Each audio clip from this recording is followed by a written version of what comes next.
I had no inclination that he would ever. Hey, just a second. He's not suing you. You're suing him. You know what father would steal from their daughter? Father and daughter torn apart by one loan too many. I love this girl terribly, but I want her to grow up and take responsibility. How old are you? I'm 36. Well, you know, there comes a time you got to stand on your own 2 feet, madam. Man Frank Ferguson, 61, for stealing antiques and artwork. Frank is countersuing his daughter for her latest unpaid loan. Order. All rise.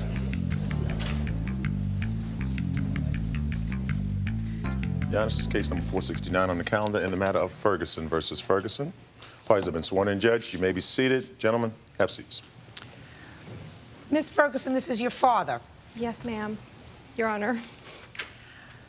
And you claim that your father has some valuable pieces of antique and paintings that belong to you. Yes, ma'am. Yes, Your Honor. And he said that he made a loan to you. Is that right, sir? Yes, ma'am. One of many that he's made, but the last loan was for $2,000. When was that made, sir? That was made on May 23rd, 1995. And that these things were given as collateral for that loan. No, Your Honor. Is that right? That's right. No, Your Honor. Okay. So why don't you tell me how your father came into possession of your things? I had purchased a home, and I rented a truck. The truck broke down. I took care of an elderly stroke patient, 6 days, 6 nights. I was out of time, out of desperation. I had rented trucks many other times. Come on, just let's get to it, please. I'm sorry. Anyway, I asked him. He agreed. You asked your father? Yes. To help you. He owns you. a trucking company. He agreed. I never saw my things again. That's not what you say in your complaint, madam. That's not what you say in your complaint. You don't say that you didn't get any of your things. You say some things were missing. The things that he took from his truck, I never received. You want to respond to that, please? Yes, Your Honor. I own a trucking company. Dana lost her house in Woodland Hills, or Agora Hills, she got thrown out. She asked me to store this material. I had stuff in my warehouse for over 3 years. She bought a house after she had a settlement. I sent 7 loads of her stuff. I give her a little Toyota pickup truck to take a walk through my warehouse, to take anything that she thought was hers. How much after the move did she come to do the walkthrough and you sent 7 loads of stuff to her house? It was within weeks. And how long ago was this? Oh, this was 2 years ago. Is that when you moved? No, Your Honor. When did you move? I moved in October of 1994. He continued just to a second. Put me off. Just a second. I'm sorry. 1994 yes, Your is Honor. when this happened. So we're now talking 4 years ago almost, right? 4 years. Yes, Your Honor. Now, he says that he stored stuff for you. He did not store. There was never permission to store. I never... He says that he sent 7 loads of stuff to your house. It never came to my house. Just let me understand this. This happened in 1994. Yes. Right? Now, when did you borrow $2,000 from your father? I borrowed money from him on May 23rd, 1995.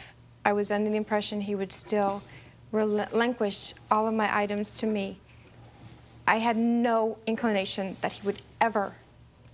What father would steal from their daughter? Just a second. He's not suing you. You're suing him. You know what father would steal from their daughter? I'm not sure whether he did. What I want to know, madam, is why, if he had your stuff in 1994, and you didn't get your stuff in 1994, so you were angry, I assume, right? You know what? I wasn't angry. He kept telling me that I would get it. He couldn't get a truck. I kept offering trucks. It was like one excuse. You don't know this man. One excuse. Well, I don't know him, but you know him. another. Listen to me. I don't know him, but you know him well enough. You borrowed another $2,000 I didn't know him like from that. him. Tell me about the $2,000 that you borrowed from him. Well, he must have trusted me to do that. I trusted him. Ms. Ferguson, I trusted why him. did you borrow $2,000 from him? I borrowed it out of necessity. Well, for what? What did you tell him? Tell me about it. You called him? I called him. He said he's going to need more copies of my appraisals of my pictures. He wanted something else as collateral. He said that what he had. But just a second. He We didn't couldn't get to the collateral yet. Okay. You called him up and said, I need money. Right. He said. Well, tell me about the conversation, madam, slowly. Okay, I'm trying to. Called him up and you said, I need money, right? And did he ask you what for? Yeah. Yes. And what did you say? I said, well, after purchasing my home, I was in between jobs. May I borrow this? When you give me the rest of my stuff, I will, if I need to sell it, I'll sell it. Because he had everything I owned. But I trusted him. He's my father. What reason would I not have to trust him? I wouldn't lie about this. There's no reason for me to. He's taken my whole life away. I'm still not following your story, madam. You want to tell me about this? Okay, it's not the first time she needed money. She's an older lady now. I figured she needed responsibility. Last time she needed money, she needed $3,500. I told her to go to her attorney that she's handling the case. I'll give her the 30. She had a suit for damage. She got hurt in an accident. I love this girl terribly, but I want her to grow up and take responsibility. So I says, I'll give you the $3,500, but you've got to make sure I get it back. I have young children. I've got to make sure they're provided for. The court case was settled. I got my $3,500. Everything was fine. I get a phone call. She said, Dad, I need money. I can't make my payments on my house. I need $2,000. I says, Dana, I will not give you any money unless I have something in collateral. By this time, I had nothing. So I met her at this restaurant. I was with my nephew and one of my children, my younger ones. I let her make the note out. I give her the $5 $100 cashier's checks plus $1,500 in cash. She went out to her car, unloaded the stuff into my van. Unloaded what stuff? Stuff. I mean, she had a statue, some paintings rolled up. Mm-hmm. I had that as collateral. I didn't even know if it was worth anything. I just said, I want her to have responsibility. I can no longer just give her things. She has to take responsibility. Okay. Good. Stop playing with the papers. I'm sorry. Stop playing with papers. Pardon me. A couple weeks later, she calls me up. I have to have my stuff. I've got to sell it. I said, Dana, you've left it for collateral. You've left it for collateral, honey. You've got to take responsibility. Judge Judy will continue in a moment. I'm humiliated by him. How embarrassing to have a father like this. I can't even walk into an art gallery anymore. And later today. It has cuffs, and so where I threw up was on this side, but when they dry cleaned it, they uncuffed it. Some throw up was still here. How lovely. Real cases, real people. Judge Judy. Dana Ferguson claims her father stole antiques and artwork. He says the pieces were collateral for a $2,000 loan. I was at Lake Mead 4th of July weekend. All the families invited. All my daughters, my youngest daughter came up. Mark and his fiancée was there. She got sick, and they went home early. I get a phone call that Dana, her boyfriend, and his boyfriend's mother broke into the house. Who did you get a phone call from? Mark. Mark, step up here.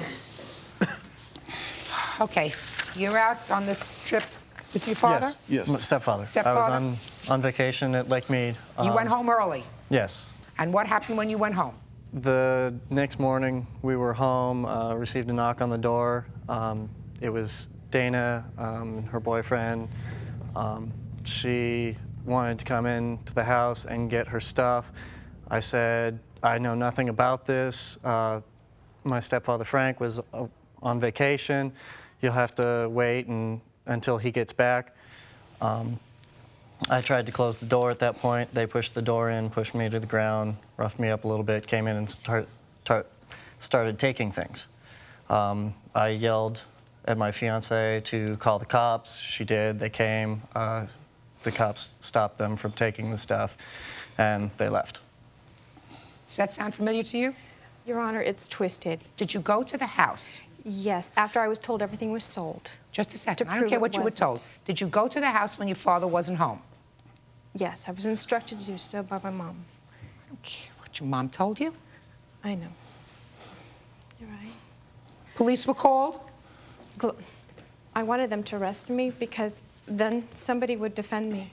Somebody would have seen that all my things were there. Listen, I believe your father, madam. I believe your father that he lent you $2,000. You acknowledge that he gave you $2,000 and he took things as collateral.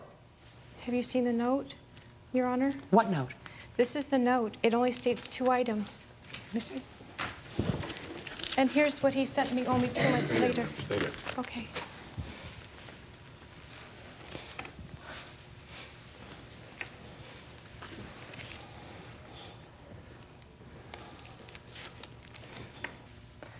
Okay. This says that you have 2 items, sir, as held as collateral. And do you still have these 2 items in your possession? She broke into the house and took one of those 2. Which one did she take? The statue. Is that the bronze? Yes. Your Honor. Mother and child? Yes. She only had one of those. Your Honor. And the other one is an Erte? Yes, I had it at the time. Okay. Luckily, the police made her put it back. Your Honor. What? The van was searched. Everything was taken out. I wasn't allowed to. Nothing was relinquished back to me. Nothing. I didn't receive anything. I didn't take anything out of his house. I never asked for anything that belonged to him. I was willingly going to give him that $2,000. I had asked him, please allow for me to give you the $2,000 so I may have everything that belongs to me. So why didn't you give him the $2,000? Your Honor, Who are you? my name is Oscar Dustam. I'm a witness. What did And you see? He never wanted to collect the $2,000. My family and I collected the money, and at that time, I spoke to Dana and tried to get in touch with her father, and he refused to get her things back. Just a second, sir. Did you ever have a conversation with him? No. So you were going to get $2,000 and give it to her? Yes. But she never gave it to her father? No, he refused. Well, did you hear him say, I refuse? Over the intercom, Your Honor. Are you her boyfriend? It's on a tape. Yes. Yes, what? Yes, I'm her boyfriend. Are you the one who broke into the house when he I wasn't did home? not break into the house, We Your never Honor. broke in. Are you the one that went into the house to retrieve property? No, Your Honor. I stepped into the door, and by the time this gentleman, the stepson, came, he was feeling bad, and he came and he tried to push us back, and everything started just going Just a second. chaos. Just a second. What right do you have to be in his house? I was not in his house. I was at the door with her. What right do you have to be in his house? I was permitted to come into the corridor. By whom? By him. He allowed me, he opened the door and allowed me in. And once I was in, then he came after me. What were you going there to do? I had my box with all of my receipts, and I said, please, just give You were me going there to take property. to take what belongs to You me. were going to his house To take when what he wasn't belongs home to to take me. property. Is that what you were doing, madam? There was somebody in the home. I would have... Listen, this is baloney. Can Listen you to please me. see my certificates? I don't want to see your certificates. He victimized me because he knew he can get away with it. I He's don't done believe this to a number of people. You don't know this man. I don't know him and I don't know you. unfortunately, I know hey, him now. Listen to me. I don't know him and I don't know you. All I know is the story that you're telling me doesn't make sense. It doesn't. It doesn't make sense. And common sense usually is right. It doesn't make sense that your father, who you asked for help, took your property and stole it. And after he stole your property, you called him up and asked him for money. He lent you money, and he wanted collateral. And you gave him collateral, and then when he wasn't home, this makes sense, when he wasn't home, you, your boyfriend, and your boyfriend's mother went into the house without his permission. Everything was there, Your Honor. It was there. I described everything I owned. We didn't even have to go into the house. I Everything thought was- you said, sir, No. that you wouldn't have had listen to me. How could you stand there and tell me, sir, that everything was there when you just told me 2 seconds ago that you never got past the front door? Please Everything don't make was him right hanging again. on the walls. Your Honor, you can see pictures of her. I don't know what this is about. I don't know the history of this family. Clearly, it's a pathological situation. I would never lie, Your Honor. These things belong to me. I don't want what doesn't belong to me. I never asked for what doesn't belong to me. Judge Judy will continue in a moment. And later today, She doesn't have to have your coat with your DNA on it, right? Yes. You have the coat with your DNA on it. Real cases, real people. Judge Judy. Dana Ferguson claims her father stole antiques and artwork. He says the pieces were collateral for a $2,000 loan.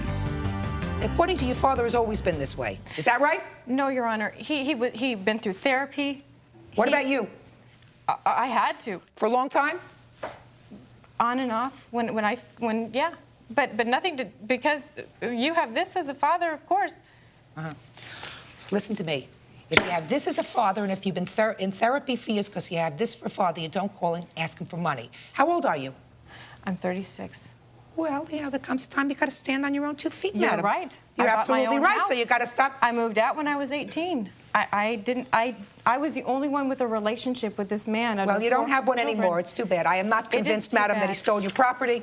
And, sir, you have the collateral. Yes, ma'am. Do what you want to do with it. That's all. I sold it to pay the doctor bills. Parties are excused. You may step out. This Thank is you. so wrong. We are. You didn't win again, you scum. I thought there would be justice in this world. I really thought somebody would come to my aid. There's a day it's gonna come and he's gonna have his day. And I'm so sad I've lost everything that I own. I'm humiliated by him. How embarrassing to have a father like this. I can't even walk into an art gallery anymore. And now the next case. Parties on Moffitt versus Scott. Step forward, please. 18-year-old nursing assistant Tina Moffitt is suing her cousin, 26-year-old Cotelia Scott, for ruining her fake fur coat. This is your cousin? Yes, it is. You borrowed her coat? Yes, I did. And you got sick all over it. Yes, I did. Why? Drinking or just sick? Drinking. So you drank, you got sick all over her coat. Yes, ma'am. You want a new coat. Yes. And how much did you pay for the coat? I paid $178.46. And when did you buy the coat? My fiance bought the coat. On the paper it has October 27th. When did you borrow the coat? January 17th. All right, so Miss Scott, why don't you tell me why you don't think you're responsible for buying her a new coat? Well, first of all, when I borrowed the coat from her, I went out, had too much to drink, I got sick. The next morning, I took the coat to the cleaners. I had it dry cleaned. It should have been fine. I picked the coat up, and it has cuffs. And so where I threw up was on this side, but when they dry cleaned it, they uncuffed it. So when I inspected it and rolled the cuff back up, some throw up was still here. How lovely. And he said, if you give me a couple of minutes, I'll take care of that for you. And so I said, okay. So I waited a few minutes. He gave me the coat, and I looked at it, and I'm like, well, it's wet. And he's like, oh, don't worry about it. I just steam clean it, and when it'll dry, it'll be fine. So I said, fine. So I pulled the plastic down, and I drove the coat to her. She called me later at work, and I never looked at the belt. It's kind of a rope belt. She was screaming and yelling. The tassels were unraveled, and this side of the coat had dried, and it was all matted and clumped together, you know, like fur was missing. All right, that's more information than I have to know. Judge Judy is ready to rule.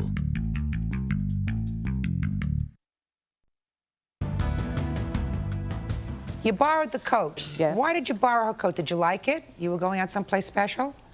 Well, where I was going, I have a coat. It's an expensive name brand coat that I left for her to keep while I borrowed her coat, which was more of an evening coat. So you borrowed her coat Yes. because you liked it? Yes, ma'am. You just bought it. See that coat? Right. I didn't ruin the coat. The cleaners ruined it. Listen, go take it up with the cleaners. Okay. She doesn't have to have your coat with your DNA on it, right? Yes. You have the coat with your DNA on it. Right? Do you have a problem with the cleaners? You go to the cleaners and say, you ruined my coat. Because in actuality, Miss Scott, it is now your coat. Judgment is for the plaintiff in the amount of $178.46. That's all. Parties are excused. You may step out. Out the back door to your right, please. Judge Judy will continue in a moment.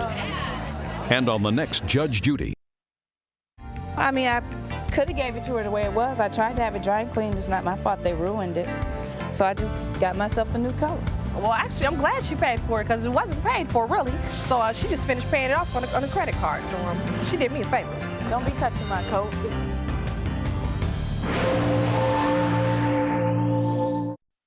He took the time to drill a hole through a garage wall to meet up into my bedroom wall. Her landlord admits he bugged her bedroom. He says he thought she had man problems. Noise around the house. Men were coming over. Did you monitor her bedroom activities? Yes. Oy, oy, oy. Sir, I don't think you ought to rent apartments anymore, sir. Be seated. I'll get to you in a minute.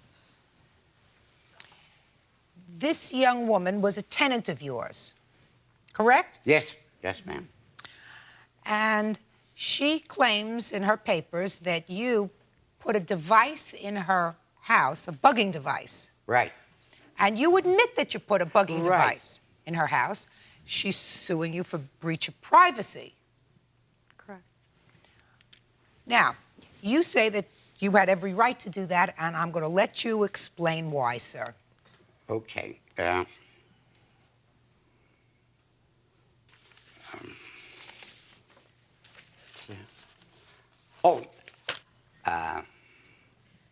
My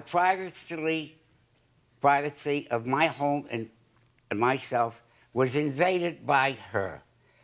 Also, How? men were coming over, breaking in through the window, noise around the house, and all this occurs around 80% after the bars close at 2 o'clock in the morning. I had 3 cops, she had 3 cops over there knocking at my door. Why did you put a bugging device in her house, sir? Because I had suspicion of people walking around the house. And I did see them. They walk into my living room. I see She's them. not complaining that the bugging device, sir, was in your living room, but that you put it where she lives. Yes, I could hear it. I can't hear back there. If I think I could hear something in the side of the house, I want to know. Because it's my house, because I heard the people around there before. How did you come to rent this part of the house from him? I'd known him previously, and the tenant that lived there before, and she had moved out, and he made me aware that it was available, and I was... How did you know him? Originally, back 2-3 years ago, in the paper, I was looking for a room to rent in the area, and I never did get the room to rent from him, and when this apartment came available, he... In the 2 or 3 years, had you seen him? Oh, yeah. Do you We go to had the been same friends. bars? Do you go to the same hangouts? Do you No, stay we in the had same... been friends, though. You had been friends? Right. After you came to look at this room that you didn't rent? Well, no, I never got the opportunity to rent it. I was living with a boyfriend. Then I came back to Mr. Saquala's residence, and he, as a friend, he allowed me to stay there in the living room until the apartment in the back became available, and then I moved in the back apartment. Now, what's all this about people coming in and out of your apartment? I was in a 7-month relationship. It wasn't different men, nothing of that sort. But it was a problem relationship. It was, and... Police came to your house? Yes, because he was at my window, and he also attacked me in the front yard. They were on Mr. Saquala's residence at his property twice. So he got nervous about that. How old are you, sir? I'm 77. I lived there 42 years. I didn't call the cops but one time. She had the cops over there 3 times. Yeah, she says she did. She didn't have a nice boyfriend. He got in jail. He He's doesn't know out. what he's talking about. The point is, you know what, that's a self-contained apartment in the back, and he locked both doors so that I no longer had my private entry around the side of the house. The previous tenant did have a private entry. Now he decides that he's going to lock those 2 because I can't have my boyfriend over or my friends. Miss Garland. He's making me walk through the main house, and Miss he puts Garland. up trespassing signs. Miss Garland, listen to me. I'm not excusing, and I know that he's excitable. I'm not excusing his bugging your apartment. But you have to admit that based upon what you told me, he was very nice to you. He let you come stay in his house. Shh, listen, he was very nice. He let you come stay in his house, wait until the apartment became available, right? Right. And You don't think that you would have had any problem with him if you didn't have all this problem with your boyfriend? I disagree. I think he's a very perverted individual. What Your makes you Honor. think he's perverted? I know his ladies that come over on a regular basis. He has a library video of adults in his room. He's got makeshift toys that I've never seen before. I can't tell you what I found when I went into that room. I originally, on the receiver unit, I cut the black wire so that I didn't know there was an off and on switch on the monitor. But you mean, it was not only an audio unit, but a video unit I have as well? it here. He Can I see repaired it? the black wire, and then I went in the next morning, cut the red wire. It's not until he repaired the unit to listen that I confiscated it. And when I gave him pictures that I took, he clipped the wire from the garage coming through my bedroom wall, so I was able to pull out this big monitor.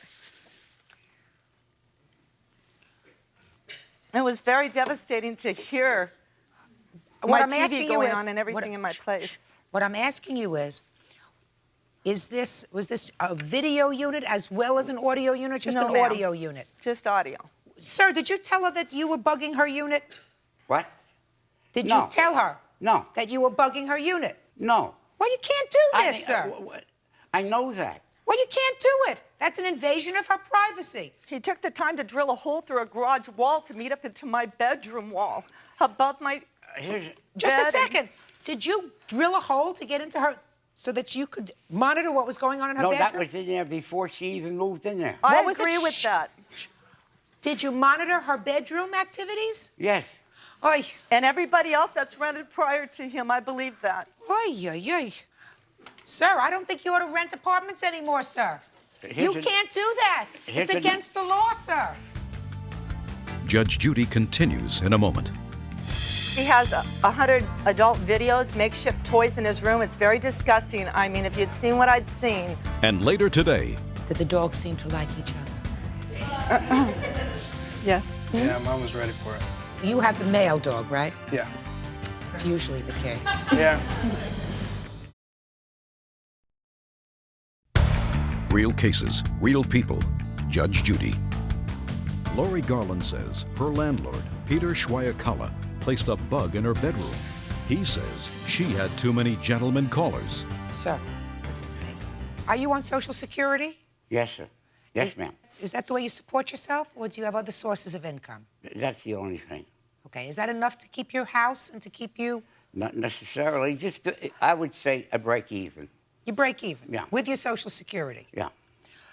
I think, sir, at your age, if you can avoid renting this house that you have behind you, you should avoid it. Do you understand? Because this kind of activity you cannot be involved with. You cannot rent a house to someone and then, no, sir, I know you're raising your hand and you're going to tell me that there were people that shouldn't have been there. You cannot invade someone's privacy by putting listening devices into their home. Period. End of discussion. May I add something? Just a second. No, add nothing. Do you owe him any rent? No, I don't. Did you? What day of the month did you leave? I haven't left yet. I'm planning to move in March. So you haven't left? Right. Did you pay him February's rent? No, I haven't paid him since November. Why? Because I got the police station and I talked to an attorney. And Just a second. He doesn't have a renter's permit. I called Housing Authority, and when they let me know, he had assured me when I moved in there after the last tenant problem that he had with also, that he had gotten obtained a renter's permit from Building and Safety to rent the apartment, and come to find out he has not Ms. done Garland, that. you didn't pay him rent since November. Right. Is that correct? Right. How much was the rent? It's $65 a week. Do the 65 times 4.3, will you please, Byrd? May I add also, he's been going through my trash. I found this in Then his move, room. madam. You don't stay there and complain. It always irritated me when people stood up there and said, I can't stand my landlord. He does this, he does that, he does that, and he stays there, so what I'm going to do, I'm going to live there, Right. and I'm not going to pay. Right. That's outrageous. Right. $3,967.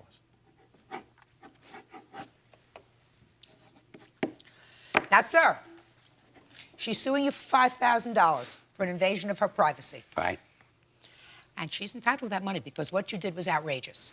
However, her conduct, to me, is also not with clean hands, because she comes to court having not paid you rent, but lived there without the listening devices since November, and you haven't seen any money from your property.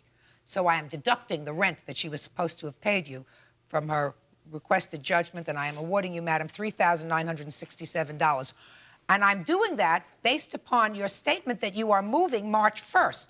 Now, are you moving March 1st? Yes, I am. Where are you moving yes, to? I am. In the general same area. You have a place? I'm going to find a room to rent. No, Room to rent. You don't have a place? Not yet, no. Well, I'm advising you that this judgment will be held until March 1st. If you are out of his residence by March 1st, you will get this judgment. If you do not vacate the premises by March 1st, I'll see you both back here again, and we're going to make a modification. Do you understand? Yes, I do. Very good. Thank you. That's all. Parties are excused. Thank you may step out.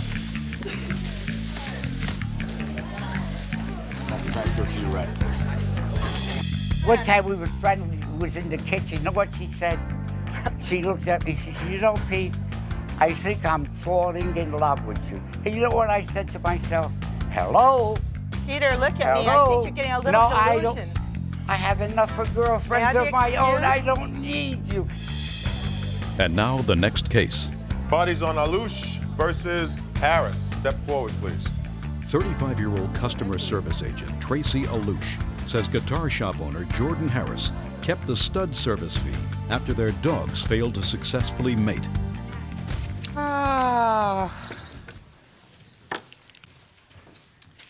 You were trying to find a suitable mate for your pit bull. That's correct.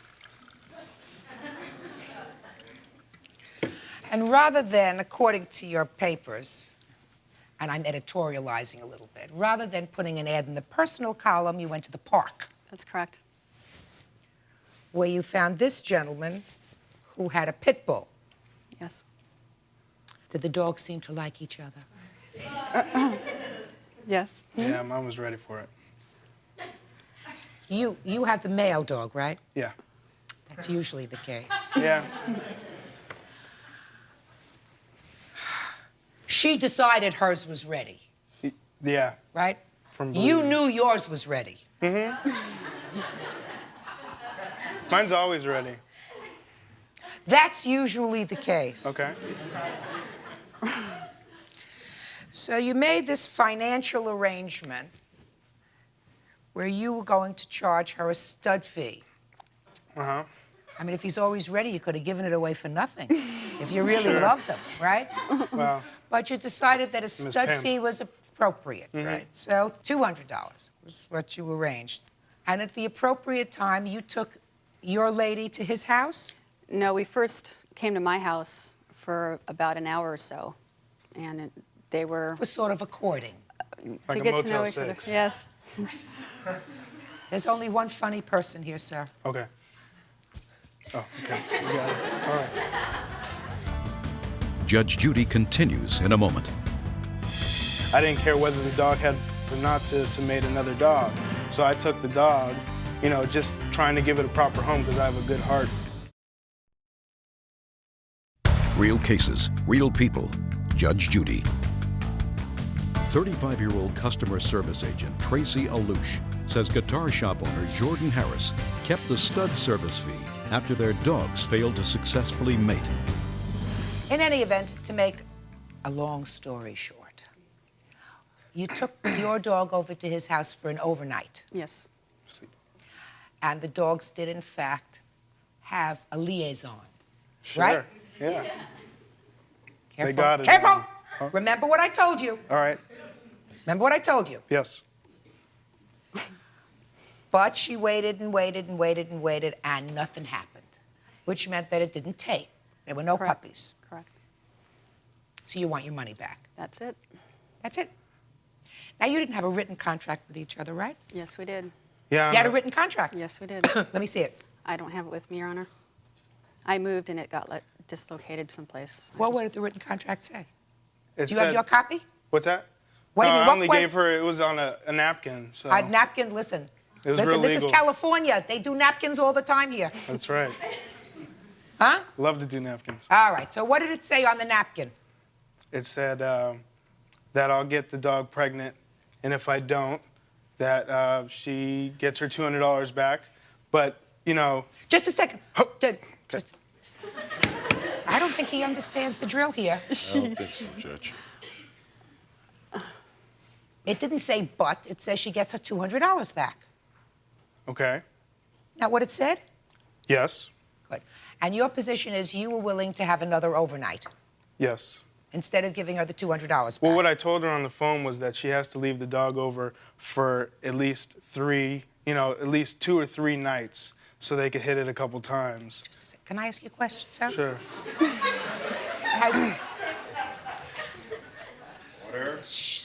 I mean, this is an almost serious question. Have you ever used your dog for stud before? Yeah, for my friends. Who have pit bulls? Yeah. And did those result in successful litters? Uh-huh. So you knew you had what they call in the trade a proven stud. Yeah. But maybe there's something wrong with her lady. Could be very possible. Right.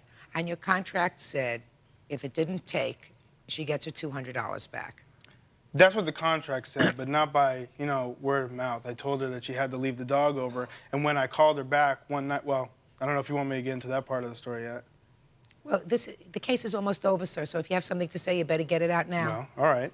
What had happened was I came home from work, and she had gone in my backyard without me even being there or anybody being there and taking the dog home. We had talked and made arrangements to meet at 6 o'clock. This, I don't remember And doing. you didn't show up by 6:30. No, don't talk to him, talk to me. By 6:30, he was not The dog there. was there overnight. Correct. All right. And he admitted that they had connected.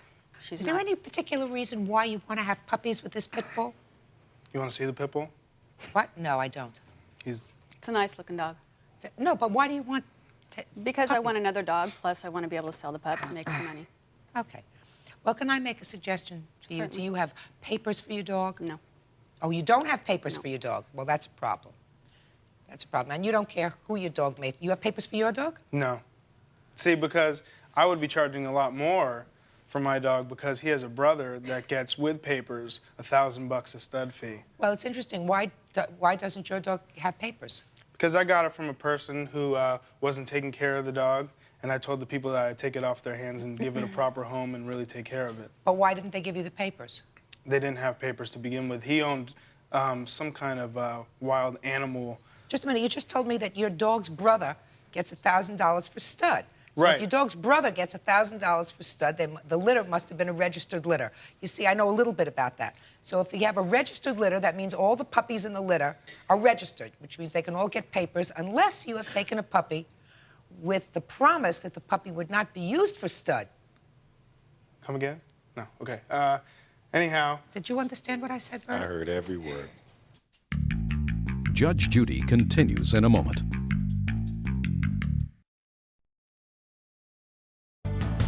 Did you just tell me that your dog has a brother? He who has a gets- brother, Yes. he has a sister, and a mother. But the brother is a proven stud, and the brother gets $1,000 for stud service. Didn't you just tell me that? Correct. So I'm telling you that if the brother has papers, Yeah. one dog in a litter doesn't get papers, sir. An entire litter is registered with the American Kennel Club, which means all the dogs in that litter get papers. Okay. Right? Do you understand that? So where But do are you your understand dog's that I papers? didn't get papers, though? Oh, yes, you just told me that. I told you that I didn't get it, and I just took the dog off their hands. This wasn't a puppy when I got it, okay? Now, I got the dog, and I told them I'd give him a proper home for it. I didn't ask for papers because I didn't even know if I'd do this. I didn't care whether the dog had or not to mate another dog. So I took the dog, just trying to give it a proper home because I have a good heart for, Good. So certain- you're good heart. You're going to give her back her $200. Judgment is for the plaintiff for $200. That's all. He's excused. You may step out. Judge Judy continues in a moment. And on the next Judge Judy.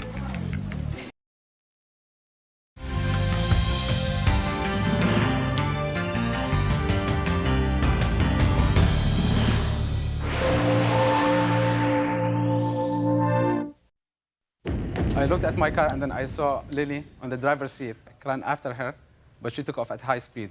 He says she stole his car for no reason. She says she had a reason. She was crying, saying that he was going up her skirt. Did you put your hands on her? No, I did not. Everything he told me was a lie. Good, so you stole his car. I just wanted to go home. Don't lie to me. Lily claims her friend was being attacked and used his car to get away. Order, all rise. Quiet in the courtroom, please, all rise. Me too, Judge. Mr. Mohammed, you are suing the defendant. Would you stand up straight, please, as a court? For $750 because you say she stole your car and vandalized it. Is that right? That's right. You and the defendant went to a club together, correct? Dance club. You were with a male friend, and she had 2 other female friends with her. Is that right? Yes, ma'am. It was a Mexican nightclub. So, that's what I don't see how that's particularly relevant, madam. Whether it was a Mexican nightclub or what kind of a nightclub What would he it be was. doing at a Mexican nightclub? You know? We're talking about his car, not about what kind of club it was. Okay. Just be quiet and pay attention. So you're inside the club and you're dancing, and I assume doing what you do at a club, and it came time for you to leave. According to your complaint, you got into your car. You were in the passenger seat, front passenger seat. Is that right? Yes. Your male friend and your 2 female friends were in the back seat. Yes, that's correct. Now, you acknowledge that you took his car. I didn't take it. The police report doesn't say I took it, my friend took it. That's what you say. You say your friend took the car and you left it at your brother's house. We'll get to that in a moment. Now, according to your complaint, sir, you got out of the car. Yes. Tell me why. When I was leaving the club, there was a girl, excuse me, there was a girl that I spoke to earlier at the club. She flagged me down to talk to me. I parked my car, left the car running, went around the car to talk to the girl. How far away from the car were you at that point? 2 feet. I was right next to my car. I was talking to her. My friend was in the car, so I felt safe since he was on the back seat. He got out of the car to join the conversation. So he left the girls in the car too, and the 2 of you guys went and talked to this other girl. We were standing right next to the car talking to the girls, correct? Was there one girl or more than one girl that you were talking to? One girl. So the 2 of you guys were talking to one girl. I was talking, he was listening. Okay. And then what happened? And then as sudden, I saw my car moving, like backing up. I looked at my car, and then I saw Lily on the driver's seat. I tried to run after her to stop her, like telling her to stop. And the security guards in the club, they also ran after her, but she took off at high speed. I ran to a payphone in the parking lot, and I called 911. I reported the car stolen. The police responded within minutes. They tried to screen the whole area around like the club. They couldn't find the car. Now, you ultimately, according to your complaints, had to take a taxi cab home for $100. Actually, 115, and that was about 3 hours later because I had to walk for about 3 or 4 miles to get to the nearest payphone at 3 o'clock in the morning. And I called the cab, and I went And then home. you got the car back. Ultimately, they found the car. Correct. Actually, she took the keys to the police department, and she told them where the car is. Okay. How much later? I would say about at least 16, 17 hours later, I was able to locate my car. Now, describe the car when you got it back, sir. The car was very dirty.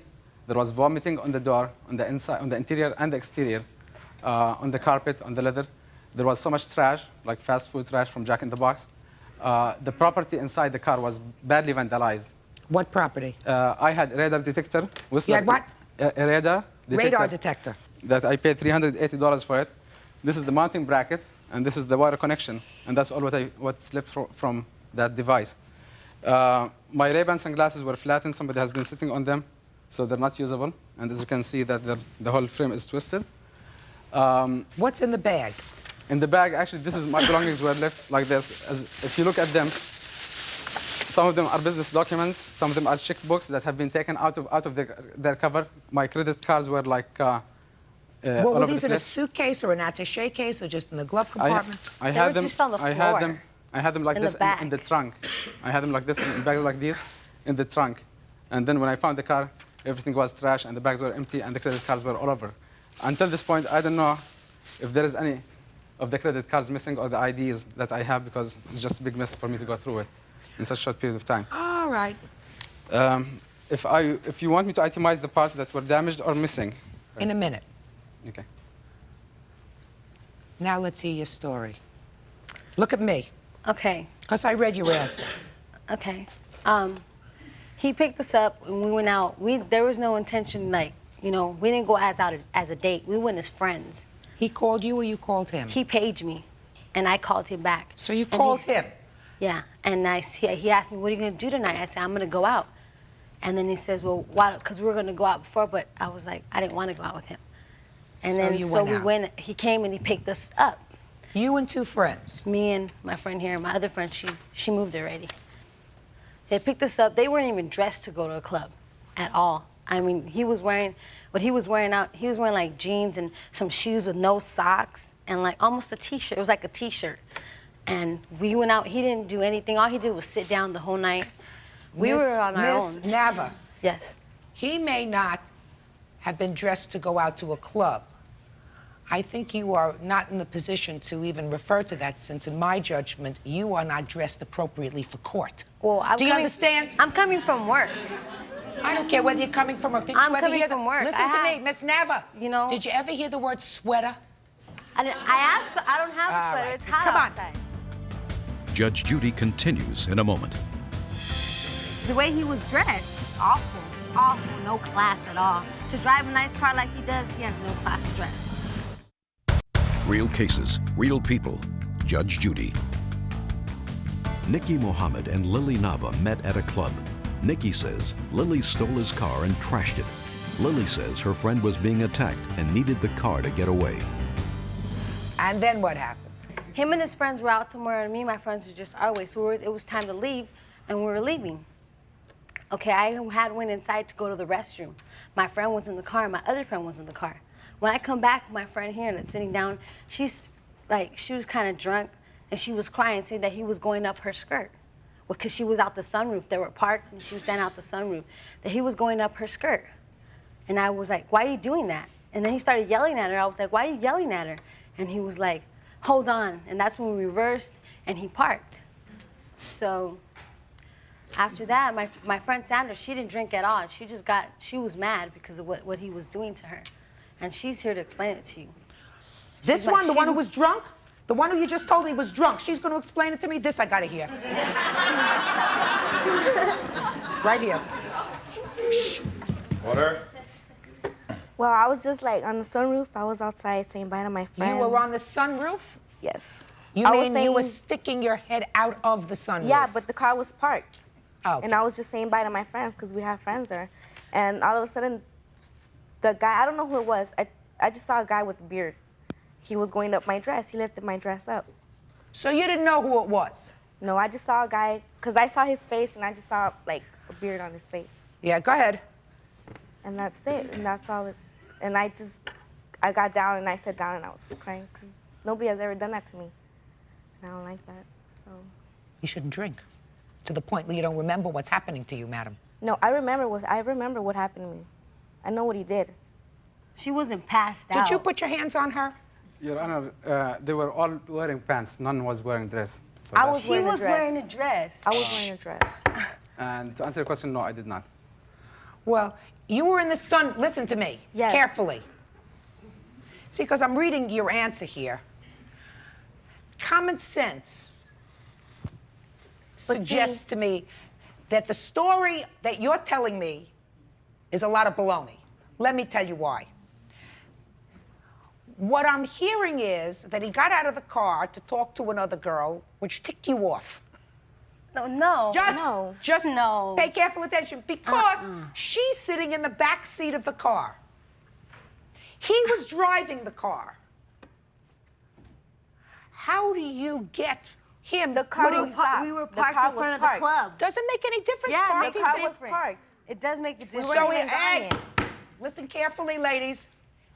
So what you're telling me is, let me suggest this scenario, if it helps you. He got out of the driver's seat. He came back in the passenger seat where you were, because you were in the front passenger seat. That's what you just told me. She was in the middle. The sunroof, I was in the back. The sunroof is right in the middle of the car. And she got up, and then he got back in the car. See, I was gone. I just got up. I was waving by In the to middle, my friends. it's in the middle. The sunroof is in the middle of the car. Let me ask you this question, Miss Nava. Nava. You had two friends with you. One's drunk, right? And you just came back from the bathroom. And you're at a club where there are all kinds of security guards, right? Why didn't you take your drunk friend and your other friend and get out of the car and go into the club and say, we're having some problems with the people who brought us? Because he was yelling at us, telling us to get in the car. He was like, get in the car, get in the car. I'm like, calm down, what's your problem? He's like, get in the car, we're gonna leave already. So what you're telling me is, listen to me, so what you're telling me is instead of, you were frightened of him. So instead I'm not frightened of him. So what did you get into the car? I wasn't frightened, she was frightened. I just wanted to go home, that's all. So why didn't you go? Who do you live with? My dad and my brother. So why didn't you go into the club and call your dad and call your brother? Let me tell you what you said here in your answer. Quiet! Let me tell you why. I read your answer and it all doesn't sound very kosher to me. You know what kosher means? They don't serve kosher food in a Mexican club. All right. You say, Sandra will appear with me in court. She left already. Just a second. So she's not here. Sandra, Yeah. the one who you blamed for actually driving I the car didn't blame away. her. She was driving. No, that's what you say. I just rode But the along with police Sandra. said- Hey, We didn't blame her. Are She you? said it. Are you? We didn't blame Try her. not to talk over me. Listen, madam, you don't know what was happening. You were drunk and probably vomited all over the car. No. All right? That's not even true. So, listen to me. Try to listen, ladies. You say that you did this because you were afraid for your own safety and your friend's safety, and that's why you took the car. I didn't do anything. My friend drove the car. I didn't drive nothing. She got in the car and we left. She said, we were just in the car and she just took off. The police called at my parents' house, this is what you wrote, and I told them exactly where they could find the car, and they picked up the keys from me with no problem or questions, and they recovered the car. Because they asked for me at my house, and they were over my house. We came back in the morning to my dad's house, and the police called me. You came back in the morning? Yeah. Well, where were you all night? At my brother's house. Why? Why? Because that was the nearest place we could get there. We just got there and we stood there. I didn't want to go home with the stolen car to my dad, so I went to my brother's.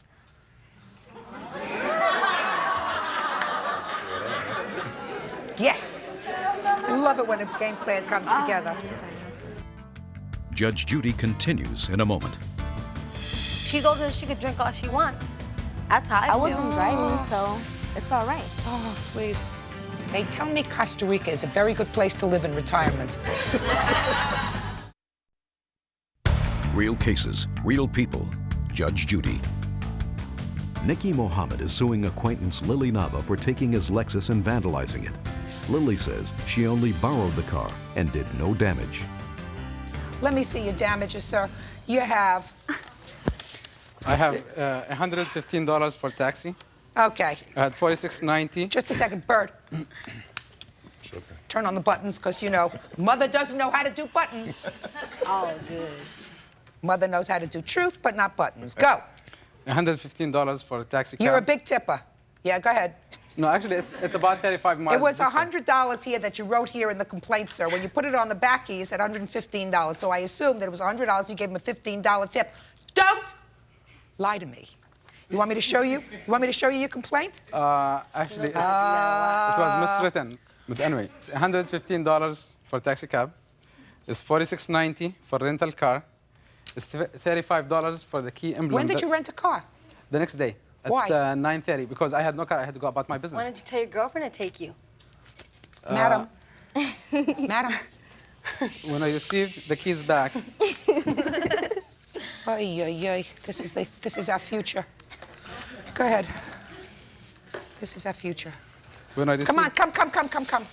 When I received What the else? keys, when I received the keys back, they were missing this emblem, $35 worth of emblem. The Whistler ES80 detector, that's worth $380. Ray-Ban glasses that are flattened for $125. Get the Ray-Ban glasses. 165. 165? 165 for detailing. For the what? Detailing. What's detailing? Detailing the car, to clean the car, to clean To clean it. the Oh, to vomit. clean it. Yeah. I wouldn't And want to clean out the car. $16 for jumper cables that were missing from the trunk. Jumper cable. I don't think that they took your jumper cable, sir. Hey, Bert, are these We didn't nice take Ray-Bans? anything from his car. We left everything there. Quiet.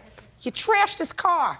There isn't a question in my mind that you and your friends trashed his car. He could have put it all together by now. Look at that bag. It's been like 6 months now. Mr. Mohammed, I want to tell you something. Bird, you like this? Yeah. It was still has it in the bag. She may buy them. 125 for the Ray-Bans? Yeah. 125 for the Ray-Bans. What else? That's it. That's how much the we got? 1, 2, 3, 4, 5, 6, I got 7 items. $682.90. $682.90. No. That is not correct. That's what it's got. 380. Bird never makes a mistake with the calculator, Well, sir. $115. I'm not giving you Okay. credit for the emblem, sir, What? on your keys. Go ahead. 46. What else? There are 7 items. If you add them up right, These are the items, Bird. $165 for detailing, $125 for the Ray-Bans, $380 for the radar detector, $47 for the rental car, and $115 for a taxi cab.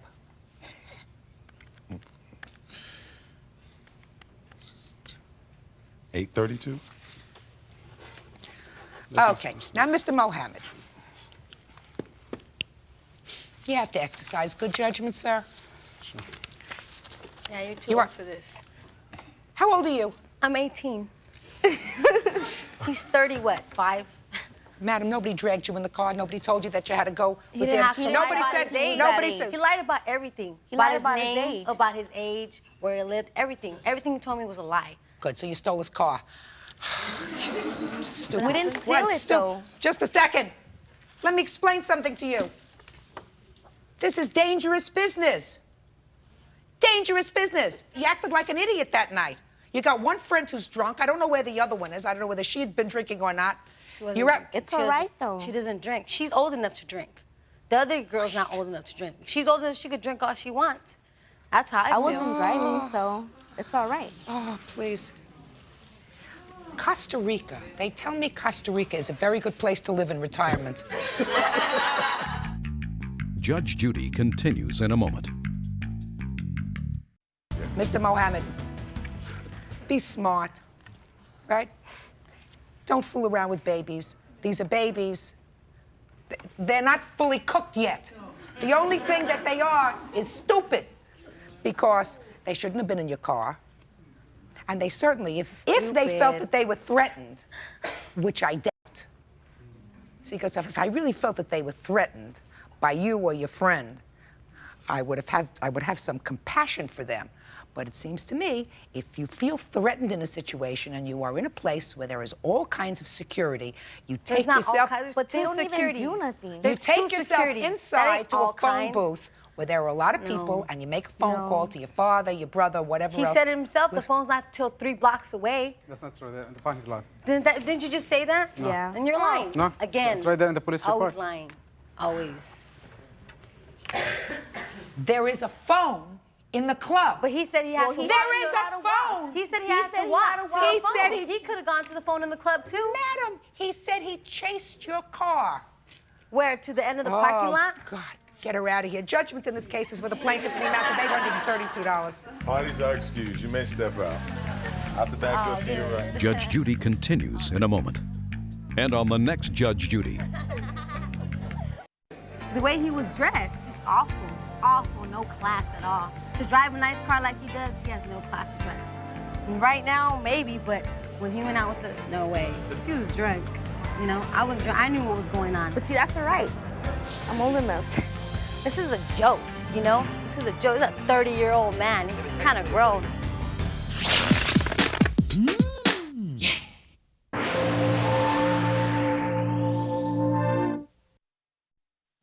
He picked me up and he threw me out the door into the railing. I did not physically pick her up and throw her out the door. They lived together for 2 months, but he threw her out after he overheard her phone call.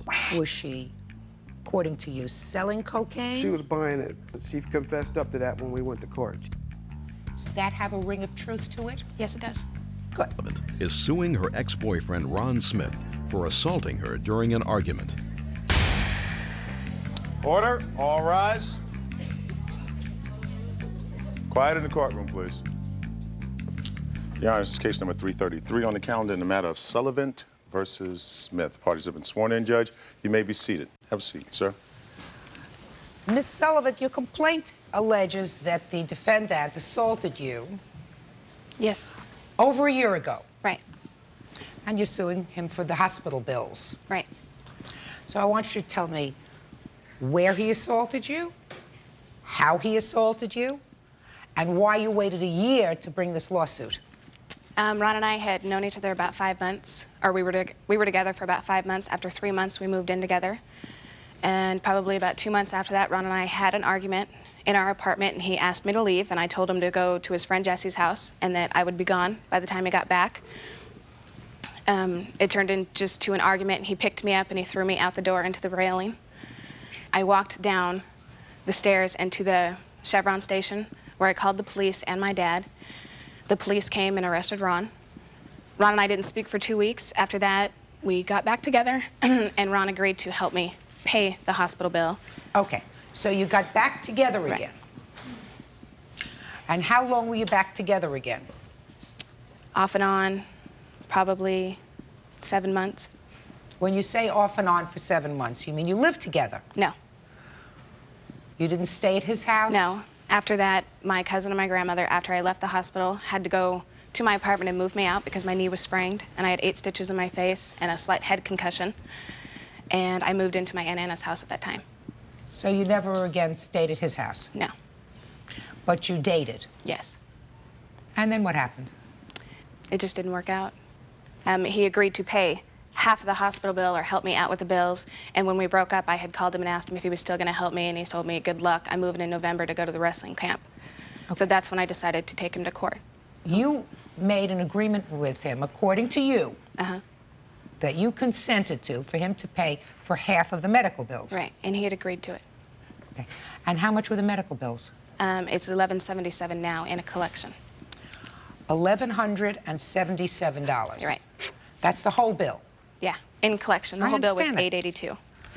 Well, it was $882, and then they built up interest on it. Right, which is on my name in collection. Why didn't you pay any part of the bill? Because I just hadn't done it, and then when I I know you hadn't done it, but my question is, why hadn't you done it?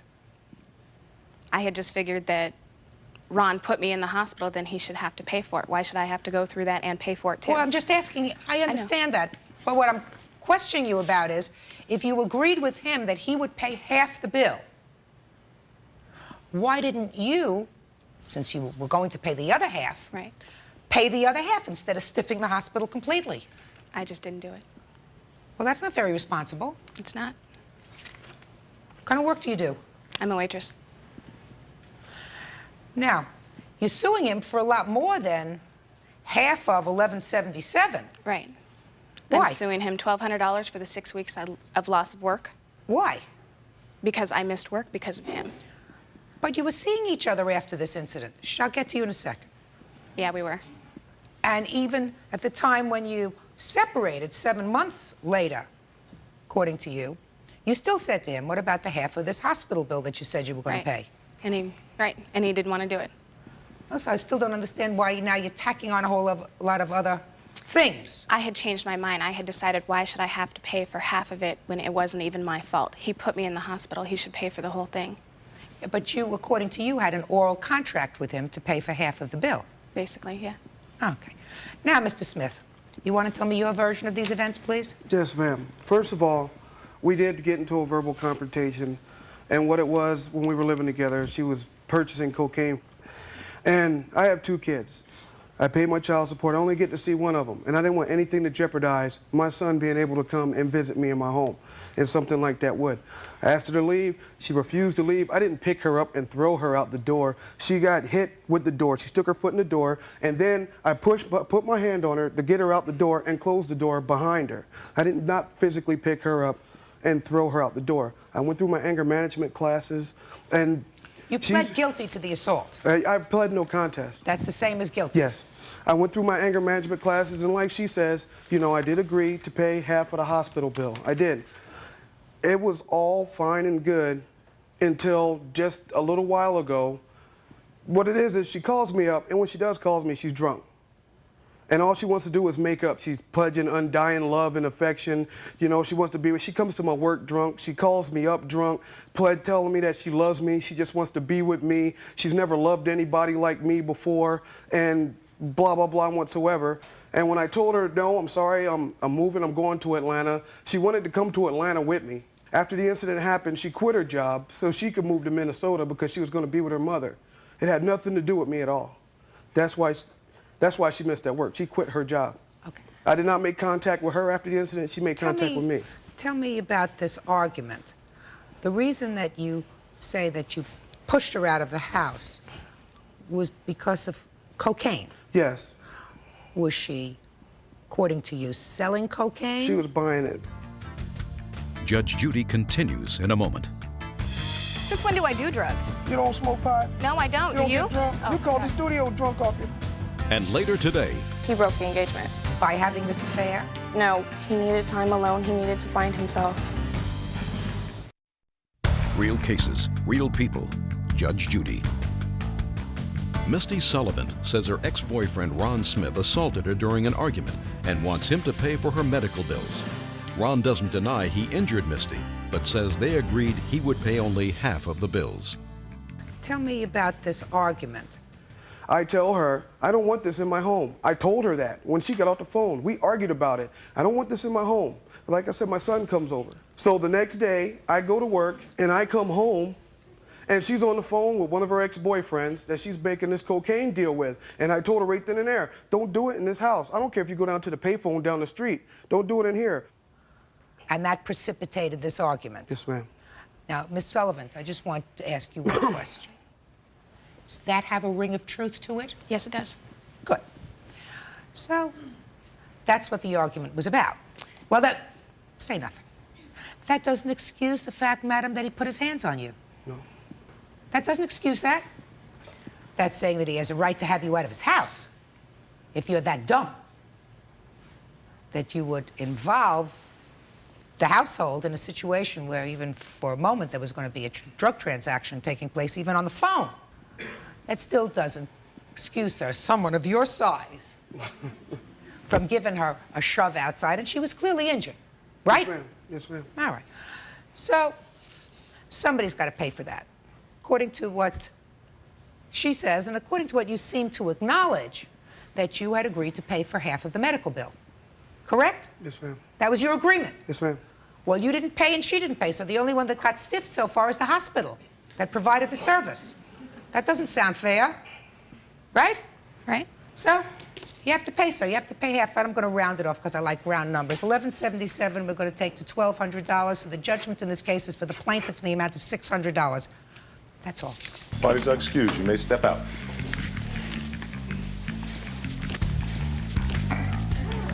Let's back to your right.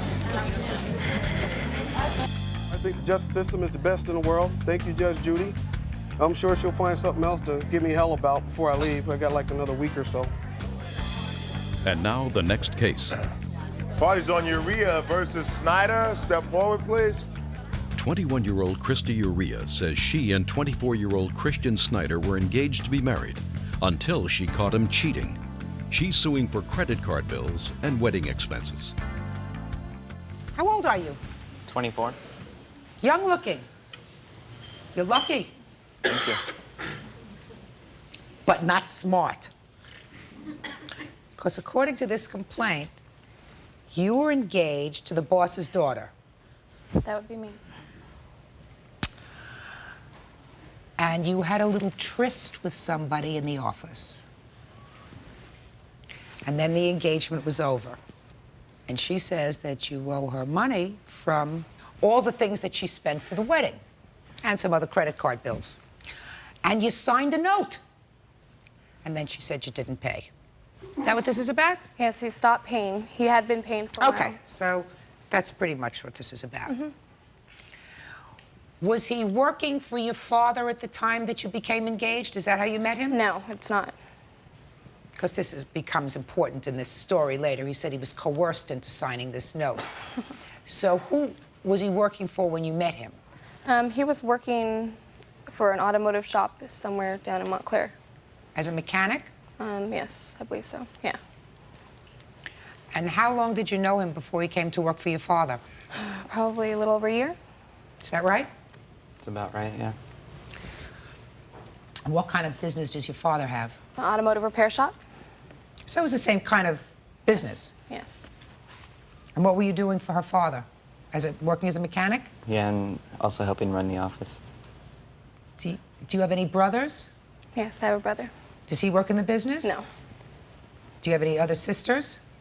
I have a sister, yes. Does she work in the business? No. So there you have a business that could grow into a business that's yours.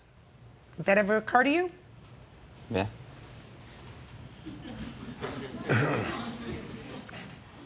And you became engaged when? March of this year. And you made certain preparations? Yes, we did. Like what? Well, we reserved the chapel to get married. I have wedding invitations that we had made up. I had a dress. My girls got their dresses. Stop playing, look at me. When was this wedding supposed to take place? August 30th. And tell me when the engagement was broken. That's July, beginning of July. By whom and why? By him, because he said he needed to find himself, and then I found out he was sleeping with one of the girls from my dad's work. How did you find that out? Because his mother called me at midnight and told me, because I guess she'd gone by his mom's house. The girl had gone by his mom's house? Did you confront him with that? Yep. What'd he say? He tried to talk his way around it, and I went to the girl's house, and his car was there, and he admitted to it. And then he tried to come back to me after that, and then he went back to her, and he played a game for a little while. Did you tell your father? Oh, yes. So you were willing to go through with this wedding even though you found out that he was fooling around? So oh, no. Because you said he broke the engagement. Yes, he broke the engagement. By having this affair? No, well, that's not, that's the reason why, but that's not the reason he gave me. What was the reason he gave you? He needed time alone. He needed to find himself. Judge Judy continues in a moment. Same girlfriend that you were meeting with while you were engaged to her? At the time, there was nothing going on, but... Just visiting? Real cases, real people. Judge Judy. Christy Urea called off her wedding when she discovered her fiancé, Christian Snyder, was cheating. She's suing for wedding expenses and credit card bills. Christian says he paid Christy's college tuition, making them even. So then you signed a note, right? Yes. It's right here. Well, show it to him because that'll make it easier. I don't have to show him the copy that I have. That's the note that you signed, sir? Yes. Well, tell me about that because you say you were coerced into signing the note. I was told that if I signed it, it could be negotiated later, but I needed to sign it so I could get back to work, and I was afraid of losing my job. Okay, let's start. You were presented with this note. By whom? By her father. In the office? Yes. You signed it? Yes. I was afraid I'd lose my job if I didn't sign it, and I needed to pay child support. So, you had a choice of either signing the note or going to find another job, right? Yes, let's put it that way. Did you honestly believe, sir, that her father was going to keep you on the payroll after he found out that you were fooling around with somebody else in his business? He told me I could. I got a bridge I want to sell you. You're 24 years old, and you tell me that you have child support that you have to pay. Yes. How many children do you have? One. How old? She's going to be 5. So you were a teenager when you had this child? right? Yes. Were you married to the child's mother? Yes. Is that your only marriage? Yes. So you signed this note for $3,000. Is that what it was? $3,200, yes. And according to you, you paid some of it. Yes. And she acknowledges that you paid some of it. I wrote him a receipt every time he made me a payment. Made you a payment, but money was also deducted from his check at work. Yes, and my father wrote him receipts. I have those. That's how they started, and I continued writing them. Let me see the receipts.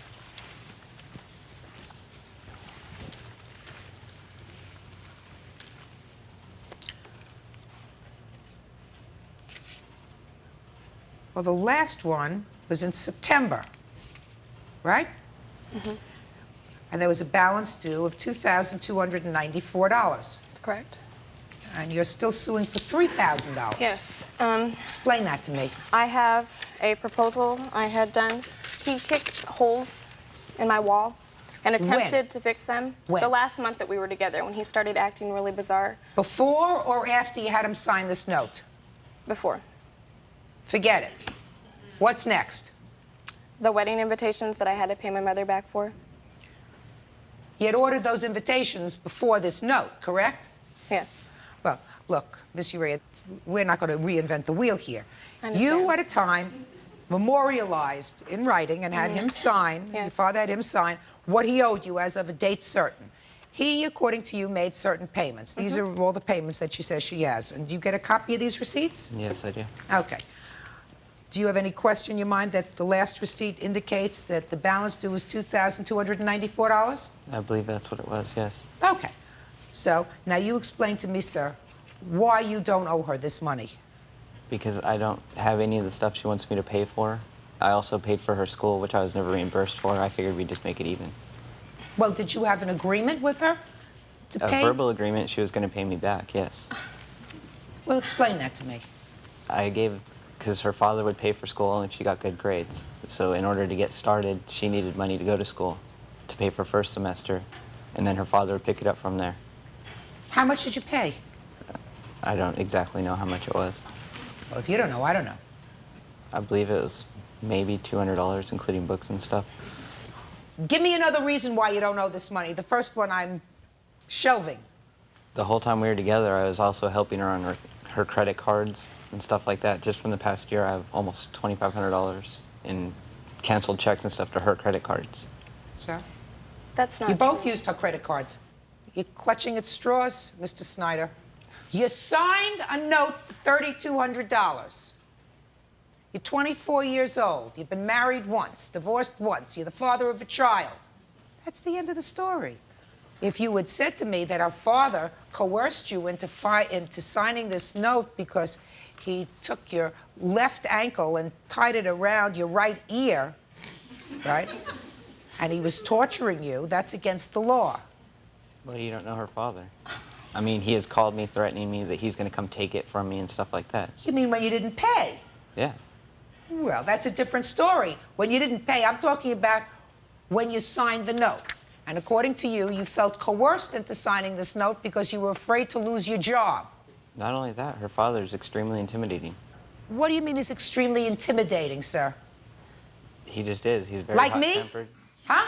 No, actually, he's more intimidating than you are. Judge Judy continues in a moment. Listen, you signed the note, you have an obligation to pay it. It's as simple as that. Not smart to fool around like that, Mr. Snyder. You living with anybody now, sir? Yes. Who? My girlfriend? Same girlfriend that you were Yes. meeting with while you were engaged to her? At the time, there was nothing going on, but... Just visiting? Hmm? All right, what's the bottom line here?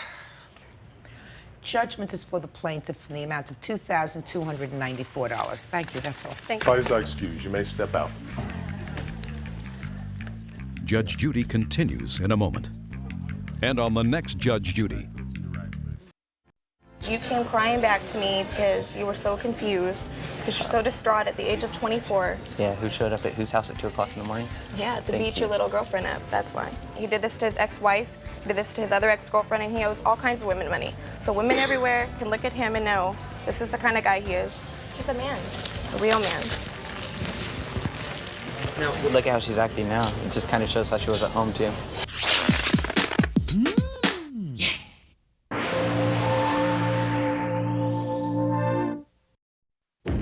I turned to my left. I saw a group of guys coming at me with bottles in hand. It was the night a couple came home and had to face a busload of drinkers on a bar crawl. So everyone was pretty well blotto. No. A bottle flew right past her face, hit the car, exploded. This is going to be a more expensive birthday party than No.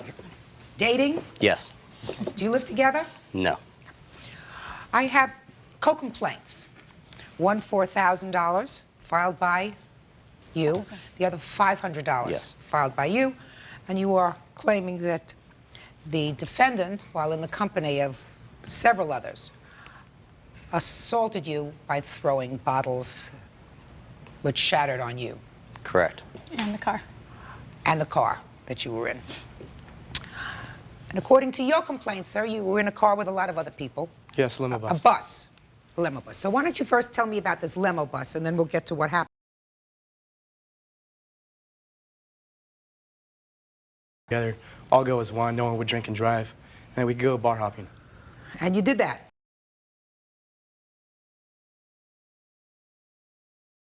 Bars had you been to before you came on the plaintiffs? One. What time did this occur? About 11:30. You hit more than one bar between 8 and 11:30. No, ma'am. So you stayed in that bar for how long? A couple hours. Okay. We also, I mean, we drove around. It's a nice bus. I mean, you like to spend time in it. It has a VCR, a sound system, everything like that. People can dance, walk around.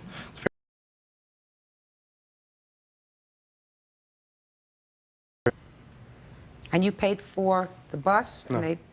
Everyone pitched in the same. was in a bar, one bar, you said. Is that right? Yes. So you made another... What stores did you go to? Okay, we stopped off at a supermarket when we first entered the bus, got some alcohol, drinks, whatnot, went to the, went to the first bar, spent some time there, about an hour and a half, 2 hours, I don't know. And then we went to the next liquor store. So you bought liquor twice?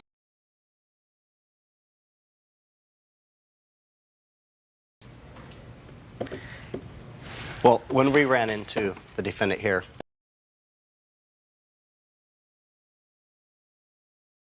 on this birthday party. well, we'd just come home from Barbara's parents' house. It was about 11:30 at night. The only entranceway into our house is through an alley. At that point, we were living together. Now we're not. There was a limo bus parked blocking the entire alleyway. It was parked illegally. People were outside of the bus urinating on the building.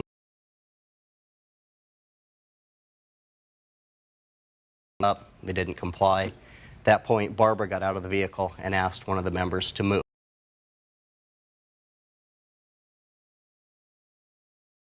We were at the rear end of the bus. We approached the first person we saw. The driver of the bus was in there the whole time. Just a second. So you approached Barbara, the first person that you saw at the rear of the bus, Yeah. and said, could you please move? Yeah, asked very politely, and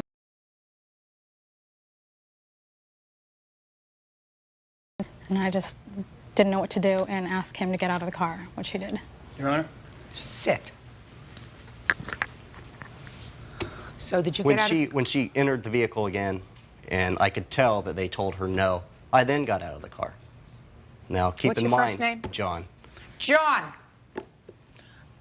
My first issue with you, sir, is what? Couldn't tell you. Can you tell him? I think so. You came across a bunch of people that you saw outside urinating on buildings, John. You don't send your girlfriend out of the car to tell them to move.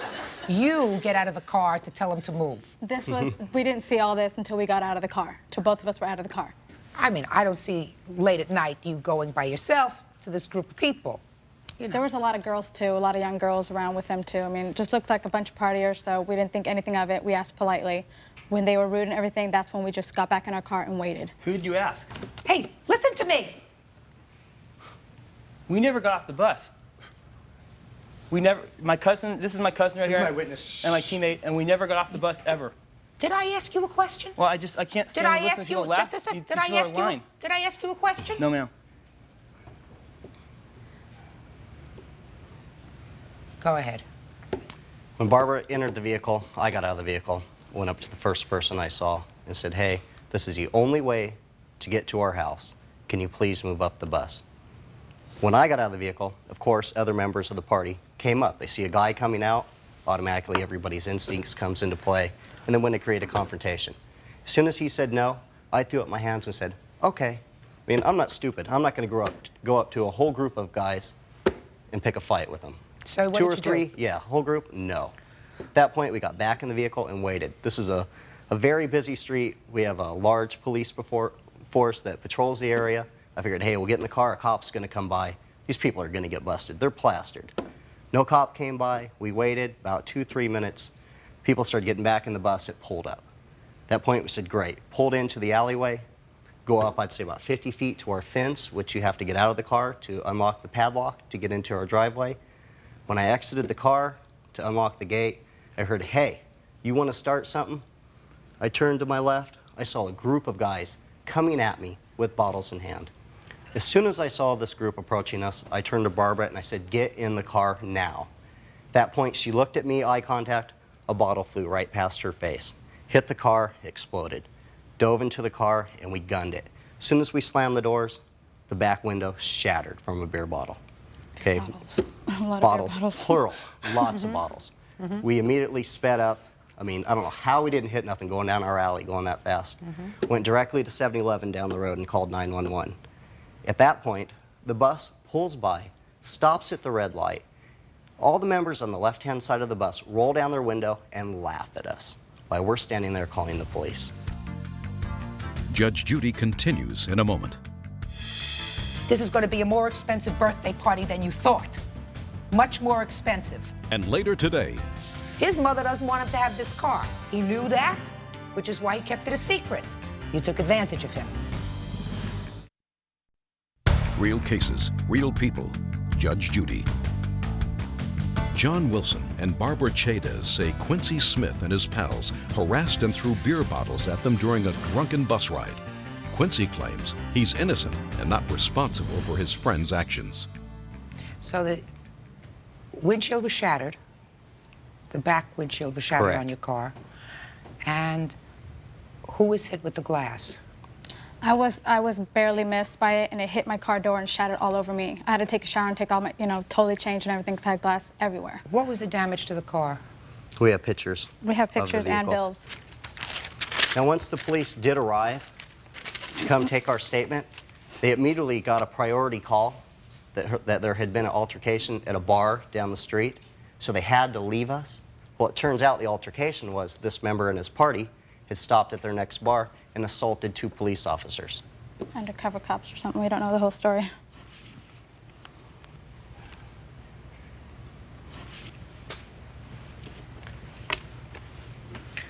Okay, now I'll hear from you.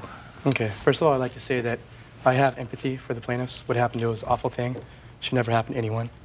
But I know for a fact they can't say I did it because I never even got off the bus. They can never pinpoint me out. I didn't get off the bus. I don't know what happened off the bus. I mean, even if the bus driver would have saw something, I mean, it was his responsibility to stay there. Which bus company did you use? It was, I believe it was called VIP limo buses. Mm-hmm. When you called them, how many people did you say were going to be on the bus? About approximately 25. You can get, the buses they have will fill 20 to 25, and I believe they even have one larger than that. And when you called the bus company, did you have to reserve the bus with a credit card? No. When did you pay them? You pay a deposit down, Well, and then when, a okay, deposit- then when they arrive, you pay the rest. Well, I'm asking you, Okay. did you pay the deposit in cash or a credit card? Check. A check? Yes. Yours or your brother's? Fine. Yours. Mm-hmm. So let me understand this, Mr. Smith. Okay. You rented the bus. Yes.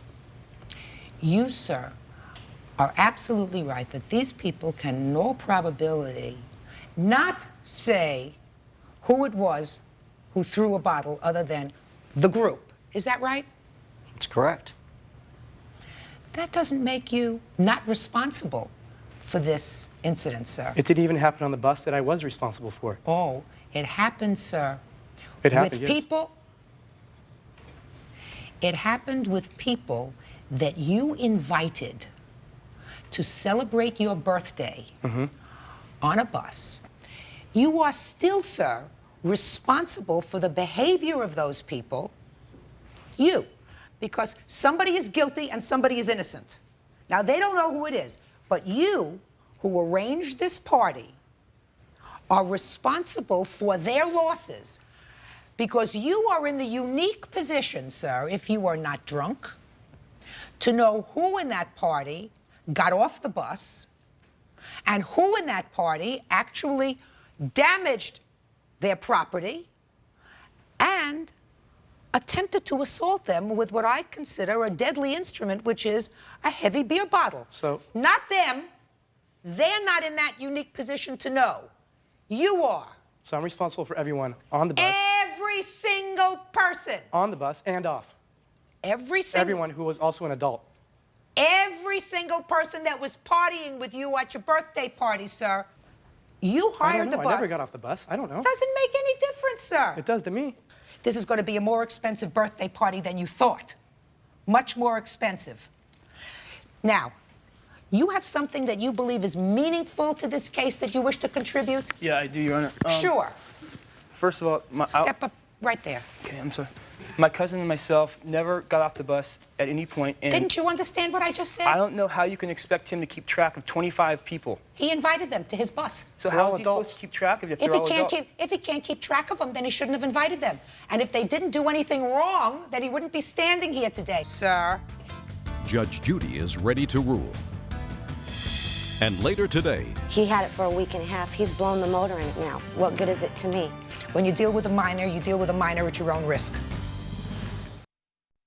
Real cases, real people. Judge Judy. He invited them to come on board for a drinking evening. He is therefore responsible for everything that transpires during the course of that evening. And one of the things that transpired was these people were put in fear of their lives. And if he wishes to turn around and do some detective work and try to figure out who it was that got off the bus and threw bottles at them and smashed their cars. I hope he would. That's... no, you! No, I not hope he would. My cousin doesn't want to be here. Do you think if he knew who did it, he would be taking the blame for this? Well, then he should have been more selective about who he invited on the bus. And he should have seen to it that once the people on the bus started to drink a little too much and started to get a little out of control, he said to the bus driver, who he had hired, because you remember, he sent the check, he hired the bus. These people are a little too unruly. You better take us home because I don't know what's going to happen with them. You, sir, between these innocents and you, you're responsible. Judgment in this case is for one plaintiff in the amount, Barbara, in the amount of $1,000, and you, sir, the amount of $500 as requested. That's all. Thank you, Your Honor. Thank you. Parties are excused. You may step out. There you go. Sorry.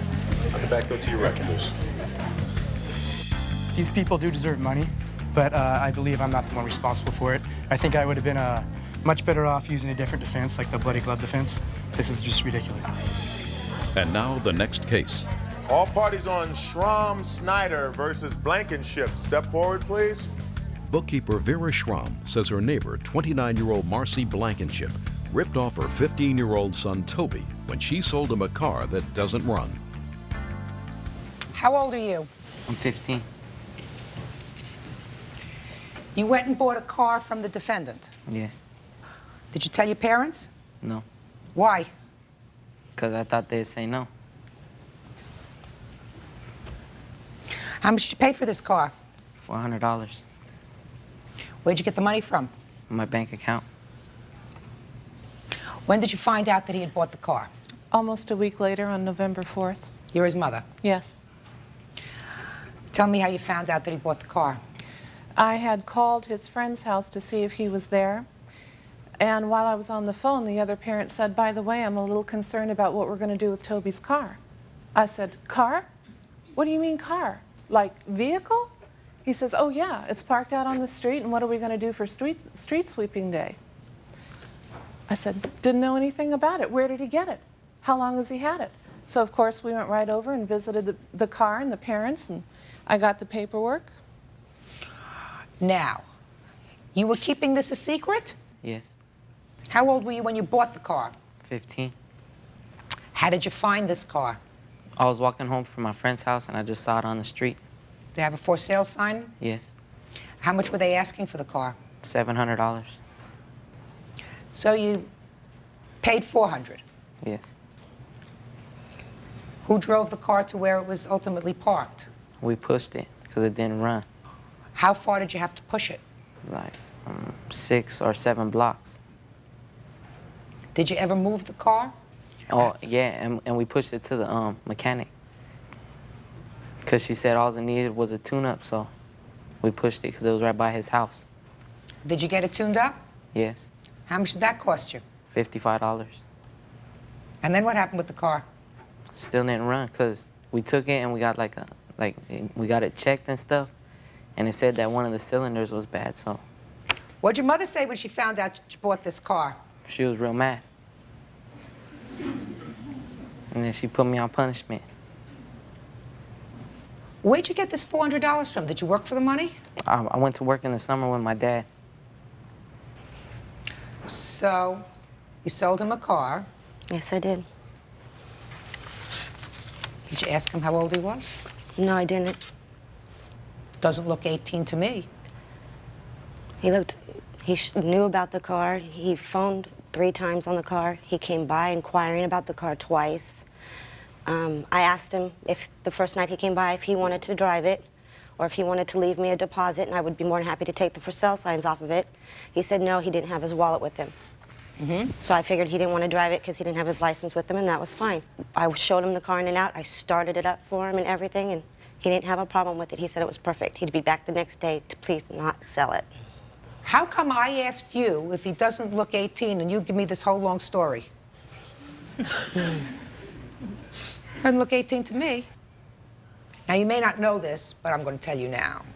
You cannot enter into a contract with a minor because they're not always so clever. So that's why we have laws that protect minors from entering into contracts. So you have to give him his money back. He had it for a week and a half. He's blown the motor in it now. What good is it to me? Judge Judy continues in a moment.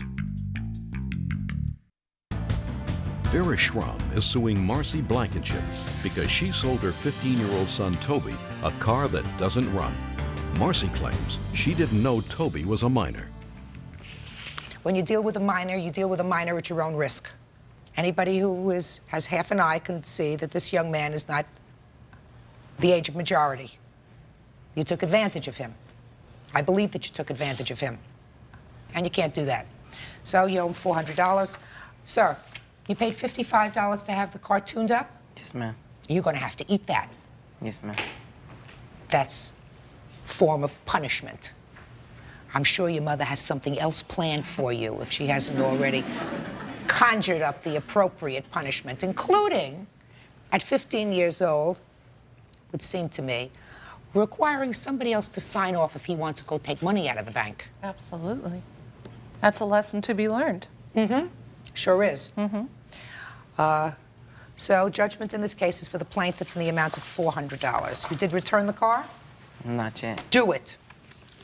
She's got to get the car. He's got to get his money back, at least part of it. That's all. Parties are excused. You may step out.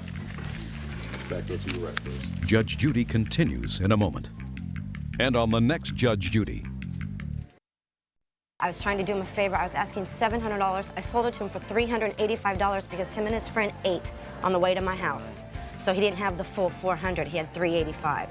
Yes. Furthermore, a minor doesn't know how to file paperwork with the DMV, so whether he told you or not, you should have known better. The paperwork is no good. We can't do anything with it except give it back, which we'd be glad to do. We're happy to do that for you. Toby, you drove it away from my house. Nothing for nothing. You drove it away I didn't from my drive house. nothing.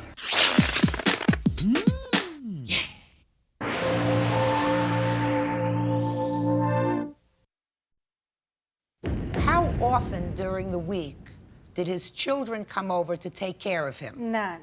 That's not true. Only one time. No, that's not Only true. Just as Miss Davenport. The daughter says her dad's girlfriend took the money after he died, and she wants it. She took care of your father. You ought to lean over and kiss both. Gina Davenport says when her father passed away, his common-law wife, Cleta Agatep, began withdrawing money from his checking account. Gina claims the money was part of her inheritance. Order, all rise. Quiet in the courtroom, please. All rise. Your Honor, this is case number 315 on the calendar in the matter of Davenport versus Agatep. Parties have been sworn in, Judge. You may be seated. Miss Davenport, the defendant in this case was the companion of your father, who died recently. Right. And he died recently without a will. Right. Your complaint is that the defendant took money out of a checking account that was your father's. Correct. And that money rightfully belongs to his heirs, it's, in this case you, and whatever siblings you have, because if you die without a will, under the laws of this jurisdiction, your children inherit. That's your position. Correct. And it's your position that her father, with whom you lived for how long? 8 years. Wanted you to have that money. You consider yourself his common-law wife. Well, right, yeah, in a way, yes. Before I get to the actual dollars in this case, which really aren't a lot, according to what I see here, you say that there was about $6,000 A little over that when my father passed away. when he died, and that there was some $3,000 left in the account that you did in fact take. My sister went and closed the account out because she lived by the bank, right? So that at this point, according to your complaint, at most, the defendant owes you $3,000. Right. Correct? I don't owe her anything. Just a second. Oh. I Sorry. understand your position, and your position was that there was more money in that account and that Ernest wanted you to have that money. Yes, he did. Okay. My primary concern, Miss Davenport, quite frankly, is with you after reading your complaint. Because neither the complaint nor the answer told me how long the defendant lived with your father. Okay. But it was a long time. Yes. Your father died of cancer. Yes, he did. How long was he ill? Probably really ill for the last 6 months. He wasn't, fortunately, it went fairly fast for, No, he was ill for 9 months. Well, and the last month was really tough Nobody on ever him. disputed that. Miss Davenport, you just said to her, nobody ever disputed that. She did take care of my father. I quite frankly am at a loss then why you're here and why you've pursued this lawsuit. Because if she had asked for the money or something, it would have been, we probably would have gave it to her. My father left her a $10,000 life insurance policy. He left her a paid-for house, and my father told me not too long before he died that between the money in his checking account, his stocks, and his profit-sharing stuff was all supposed to be split up between his children, and he asked me to make sure that it got done and that there was no arguing about it, and now I'm in court. So your father had some stocks. How much money in stocks did he have? He had 506 shares of stock worth probably $32 to $34 He wanted a me share. to... Oh. Which, worth what? Between $32 and $34 a share. What were his total assets? 40,000 maybe? $40,000. And how many siblings are there? 5. Okay. During the last 6 to 9 months, when your companion was ill and you were caring for him, how many times then, not counting Ms. Davenport, did the other 4 children come down and say to you, you're taking care of him, I know he's very sick, we'd like to help you out for a day to give you a chance to get out, we'll take care of him for a weekend. How many times did the other 4 do that? None. All right, I believe that. None. Shh, I believe that. Now, Ms. Davenport, you tell me, how many times did you go there and care for him for more than a day? For more than a day? More than a day. More than a day, I couldn't. What do you mean you couldn't? I lived a long ways away and I have a small child at home. I went down there probably, I think, 4 times in 6 months before he passed away. Then, Ms. Davenport, let me tell you this. This is not going to be a very long case. As far as I'm concerned, you ought to lean over and kiss both of her hands and her feet. Because she took care of your father. She showered him. She made sure he got to the bathroom. She washed him. Yes, she did. Quiet. She fed him. She made sure that he was taken care of, something that if she wasn't around, either his children would have had to do, and had to do something about taking care of your children and your small children and your brothers and sisters, their jobs and everything else, or you would have had to have put him in some sort of an institution, which would have cost money, probably more than your $40,000 that you got, or you would have had to have paid somebody substantially more than $3,000 over 6 months to take care of him. Now, something that you said really irritates me. And what you said to me was, if she would have asked us, we would have given it to her. She didn't have to be asked to take care of your father. She took care of your father.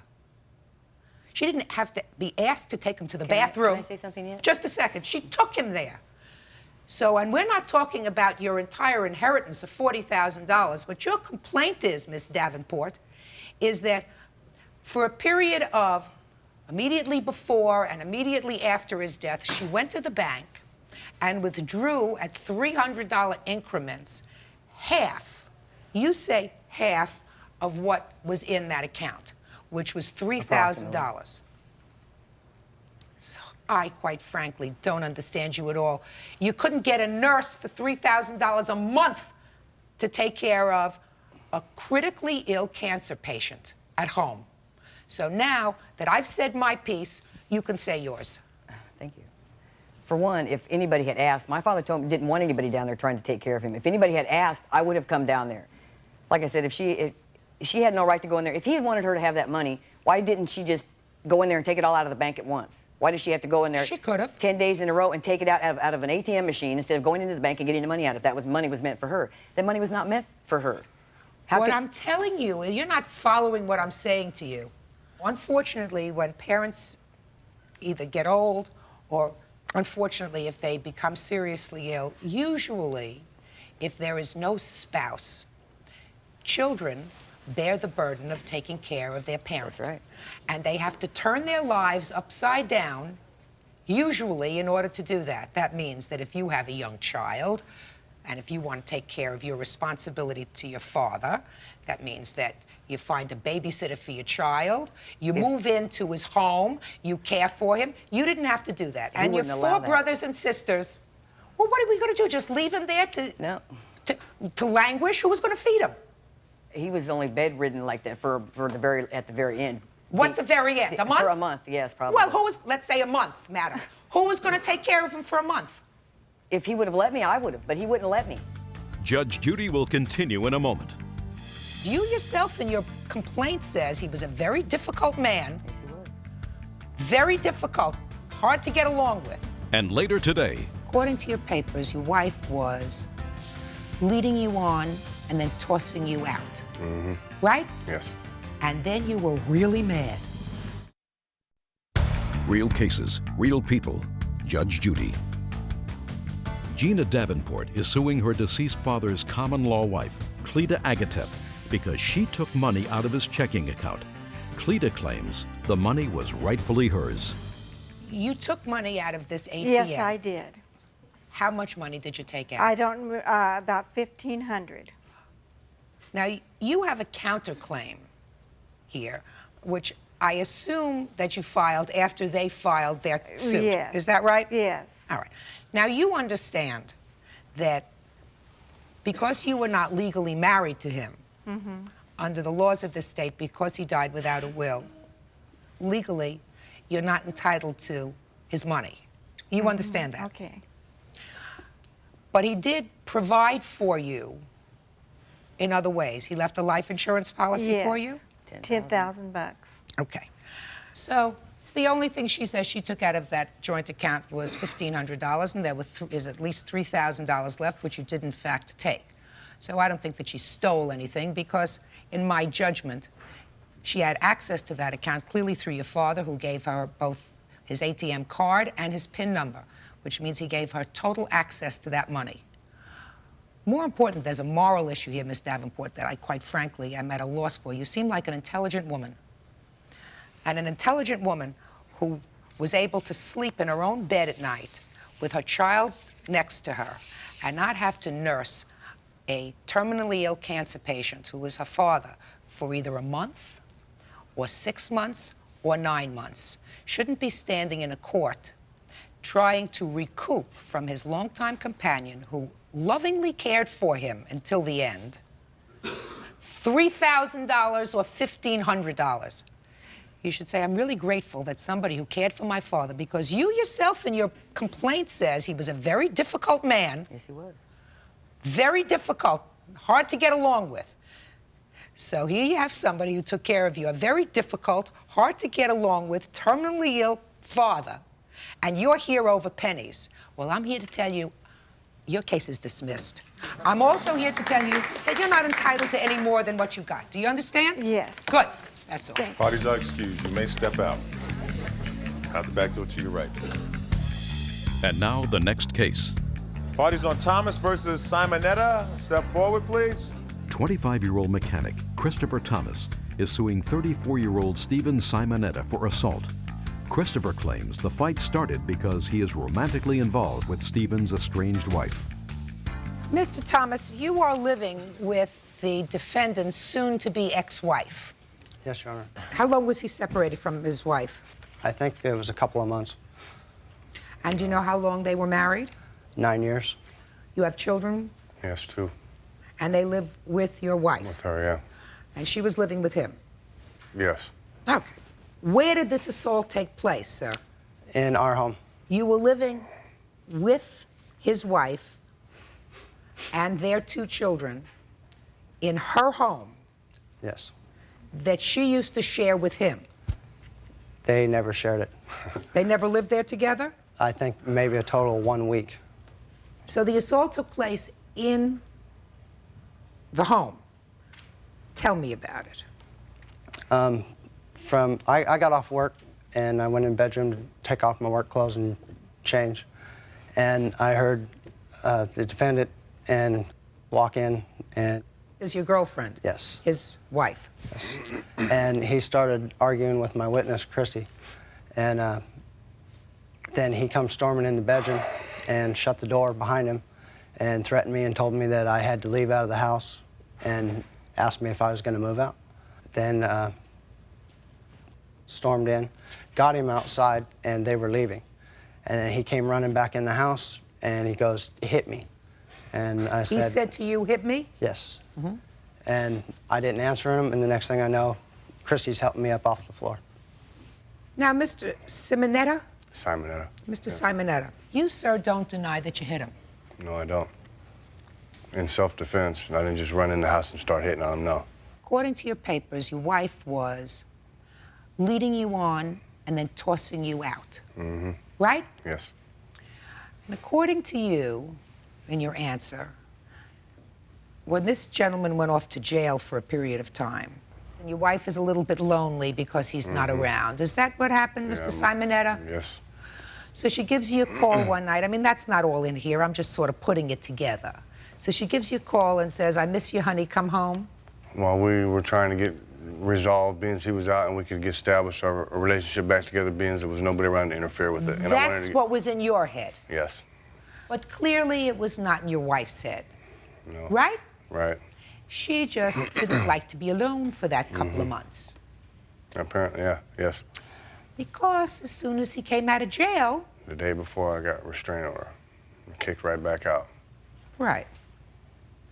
And then you were really mad. Mr. Simonetta, just look at me. Yes, sir. I was mad. You were really, really mad. Now, I don't tell you didn't have a right to be mad. Yeah. You just got mad at the wrong person. You understand that? It's easier to blame him, maybe. The truth of the matter is, he probably didn't like the idea that she was playing both guys any more than you did. He didn't know. He didn't know. So if he didn't know, then he couldn't have been playing it. It was all He didn't know until later on into the relationship when I ended up just discussing this and confronting him with it. Judge Judy will continue in a moment. You're not following me, sir. What are you, thick? Yes, you're right. I was sleeping in the house. The kids were waking up to me, yes. And sometimes they wake up and find him sleeping in the house with their mother, right? Apparently, yes. Real cases, real people. Judge Judy. Fighting over a woman. Christopher Thomas wants medical bills and lost wages from Stephen Simonetta. Mr. Simonetta, I understand. I want you to look at me now and you tell me how it happened. The day, a week before it happened, we were going to get together and go to the house and see what happened, what was going to, go on, whether they were playing roommate or boyfriend and girlfriend or what, I didn't know. She was telling me all through this that it was a platonic boyfriend, platonic, just a roommate setup. Yeah, and I was stupid. Me fell into the whole the game, into believing it. We made a date. We was going to go up to the house, see the kids, talk about what was going to go on. He was supposed to be there. I told her on the way up there I was going to confront him, ask him if anything was going on. Was it a roommate thing or a boyfriend-girlfriend thing? I walked into the house. I went into the back room. I was with the kids for a minute. I went into the back half of the house. He was in there. I stood in the doorway. I started talking to him. She was there. Was there also. What did you say to him when you started talking? I said, so are you guys still got a relationship going on or what? She came up and started saying something. I walked into the room. I shut the door behind me. I said, are you sleeping with her? He said, yes. I opened the door back up. I said, are you sleeping with her? And he said, yes. She heard him say that. I said, there it is there. I turned and walked out the house. I said, it's through. I walked out the house. I got out to the curb. I thought about losing my kids. The family was dead. I didn't want to, it started eating at me. I ran back into the house. He was in the corner of the kitchen. I said, you ruined my life. He went like this, and I clocked him. He hit the ground. I turned around and walked out of the house, and that was my story. That was it. Mr. Simonetta, yeah. Everything that you said to me, I'm sympathetic about. Other than the fact that you hit him. Because your kids were home. My kids were outside when it happened. Kids were home. Okay. I mean, I don't understand the kind of environment these children are growing up in anyway. One night you're sleeping in the house, one night he's sleeping in the house. No, one night she's sleeping in the house with him, one night he's sleeping in the house. Place. What? I had my own house. But you did sleep in that house. You told me for a while.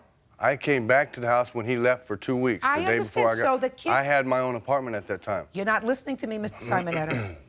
The kids are waking up seeing, for 2 weeks, according to you, you sleeping in the house? It was going to work out.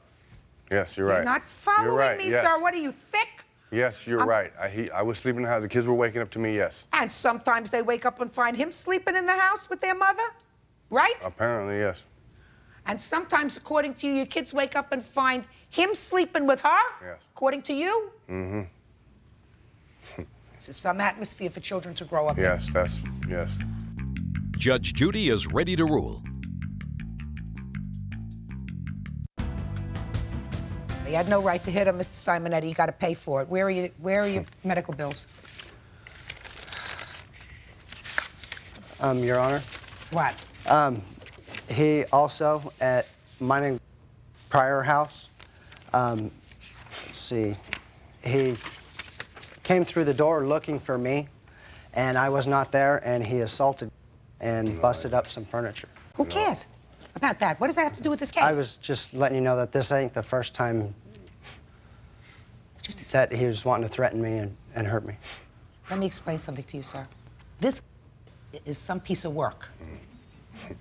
Now, she's not here today to defend herself to any of this, right? But what I'm hearing, and I believe him because he pretty much almost admitted to me that whatever he did, he shouldn't have done. He assaulted you, and I'm going to give you money for that. I'm going to give you what you're asking for, in all probability.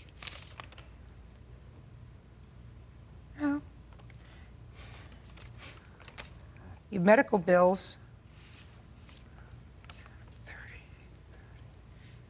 about $850, and all you're asking for is $1,200. Is that right? Yes. You're entitled to that. He had no reason to hit him, Mr. Simonetta. And the fact that he's only suing you for $1,200 to me is very interesting, because really, he was injured. You injured him, clocked him. Yep. He passed out. Yeah. Don't do it again. Judgment in this case is for the plaintiff in the amount of $1,200 as requested. That's all. Parties are excused. You may step out. Judge Judy will continue in a moment. You're right. And on the next Judge Judy.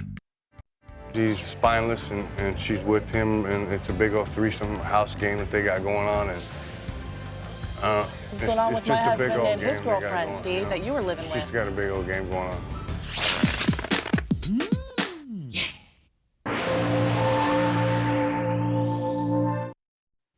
You were outraged that somebody parked in the handicapped parking spot. Exactly, Your Honor. He called the cops, and the mother of two decided it was time to strike back. He says she keyed his car. My kids are in the car, and it's hot, and they were starting to cry. What kind of work do you do? I'm an attorney, Your Honor. Mr. Gigliotti, you were going to the post office. Yes, Your Honor. You were driving. Yes, Your Honor. According to your complaint, you got to the post office and looking for a place to park, and all the parking spots were taken. It was about 10:40 in the morning. I drove into the parking lot. I noticed there was no spaces available. I looked over the parking space for the handicapped, and there was a car there, and I noticed that it had Louisiana license plates that were not handicap provided. I also looked at the front mirror to see if there was a placard there. So you got out of your car? Yes, I did. Then I went back to my car and took out a Polaroid camera, and I took a picture of the car and my car as it was seated in the parking space for the handicapped, and then I wrote down the license plate number. And I also noticed when I was around front that it had a Navy parking sticker on it. So I copied down the number of that also. Okay. So far, what you were doing is you were outraged that somebody parked in the handicapped parking spot. Exactly, Your Honor.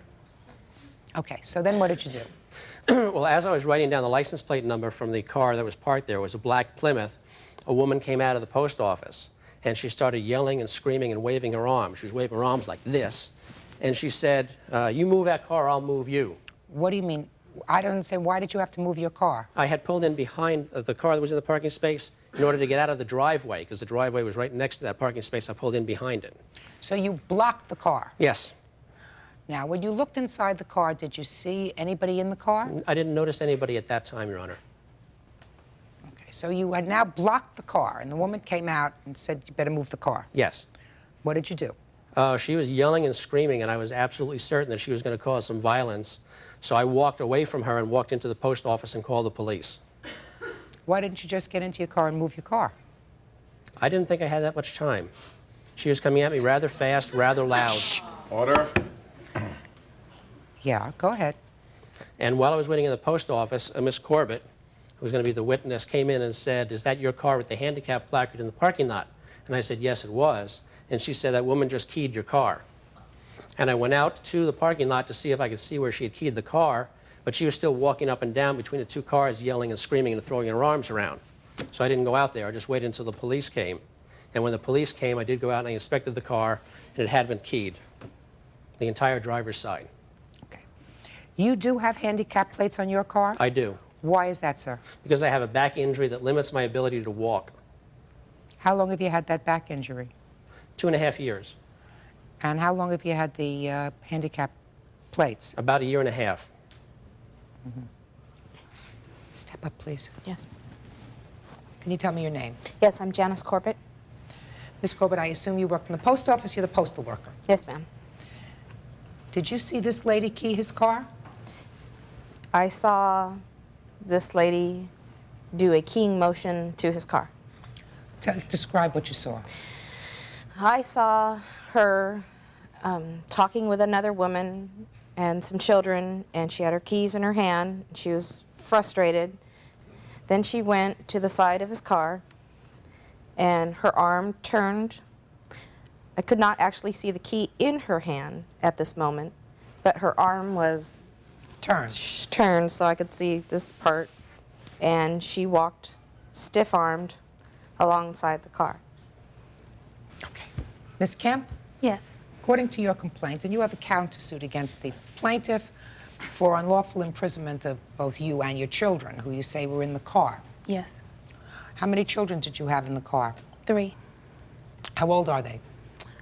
At the time, the twins were 4 months old, and Nicholas was 5 years old. Okay. What were you doing at the post office? I went to the post office that morning to mail a few letters and to purchase stamps. I did pull in to a handicapped spot. Yes, I know that was wrong, but thinking that I would be in there 2 to 3 minutes, I knew I would be right back out. I just didn't think there would be a problem. So and I was in a hurry because I went there before I brought Nicholas to school. So we went into the post office, my kids and I did what I had to do. I stopped at the front counter to make out some things on the... How are you holding the twins? They were in a stroller. So you actually took them out of the car and put the twins in the stroller? Yes. And Nicholas was with you? Yes. Right? Yes. And we went into the post office. Like I said, on the way out, I stopped at the desk to put the stamps on and all, so I did that. We went back to the car. He said I was waving my arms. I didn't even recognize him because I was in such a hurry to get Nicholas to school, but I got in the car. As I looked back to see if my pathway was clear, then I realized he was parked behind me. So that parking lot is really small, so I thought maybe he was just trying to maneuver his way out of it. He didn't move. So I just sat there and waited a second because I didn't really know what he was doing. So he didn't move. I saw him come out of his trunk with a camera. So he started to take pictures, and so I didn't think anything. And then I looked up, and there was this handicap. I said, okay, I know what he's doing, and I know what I did. So I got out, and I was not enraged because I knew I was wrong. I became upset when he said he was not going to move. So I waited until he was done with it because I thought that would be the end of it. He's taking pictures. This is his evidence. They'll give me a ticket. That was not the end of it. So he went into the front part of his car to do what I don't know. So that's when I took a step to the back of my car, and I asked him, would he then move? He said there was no way in hell he was going to move, and he was the person that was yelling. I was not yet upset because I wasn't quite sure what his intentions were yet. Judge Judy will continue in a moment. When she came out, she was so violent that I was absolutely certain it was going to get into fisticuffs. I don't believe you, sir. I don't believe you. Real cases, real people. Judge Judy.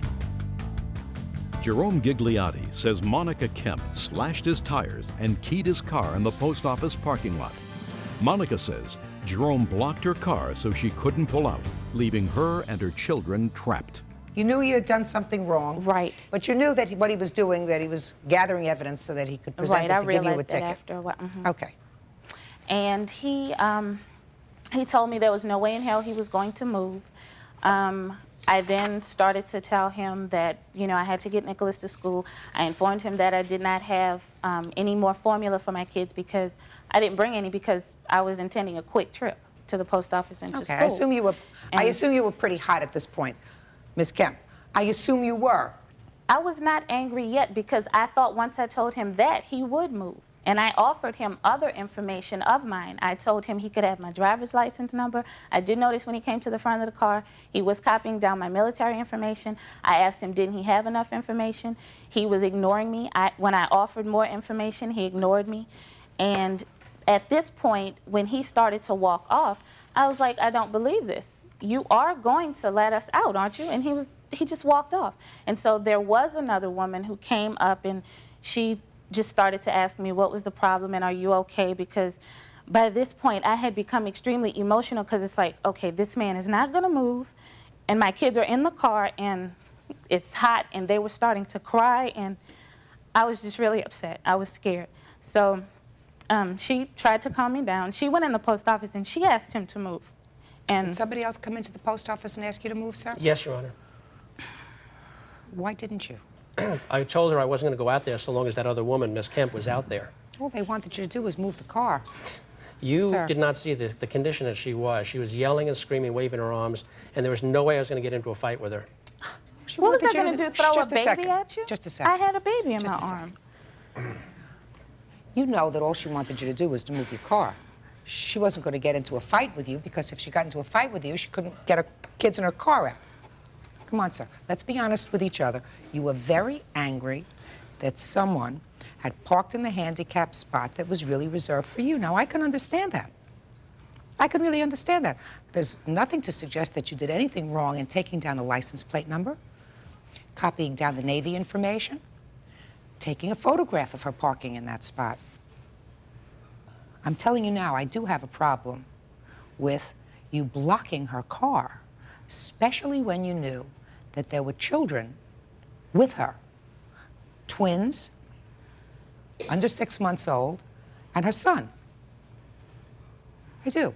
I mean, you came into court today not in a wheelchair, sir. You didn't come in a wheelchair and you didn't come in a stretcher. So I don't know how come it is that you got a handicap parking placard. I have difficulty walking too sometimes. Nobody's going to give me a handicap parking placard. Right? Even Byrd here sometimes gets tired, right, Byrd? So, can't get a holier-than-thou approach to life, sir, and look at everything reasonably. I mean, this is a situation that was a fast-paced situation, but try to have a little understanding. She was prepared to get a ticket. You could have seen to it that she got a ticket. But you went a little overboard. Now, that doesn't excuse the fact that you keyed his car. I did not key his car. Somebody keyed his car. Let me see the pictures of your car. Come on, Miss Kemp. So far, you've been very honest with me. So far, I believe you've been very honest with me. I have been. That's right.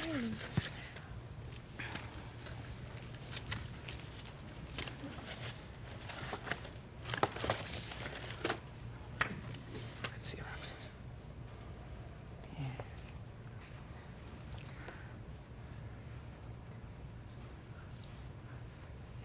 Yeah. And aside from the scratch marks on your car, you also had a blown tire, is that right? No, Your Honor, it wasn't blown, it was What was it? slashed. I have a cast of the tire here that shows it's a very neat cut. And when I took it into the tire repair place, they said they couldn't patch it and that it had gone about ½ an inch into the tire. And it's a very narrow cut, so you can see there was a cut and there wasn't road damage. If it was cut, you must have cut it, because I didn't. Let me take a look at that, please.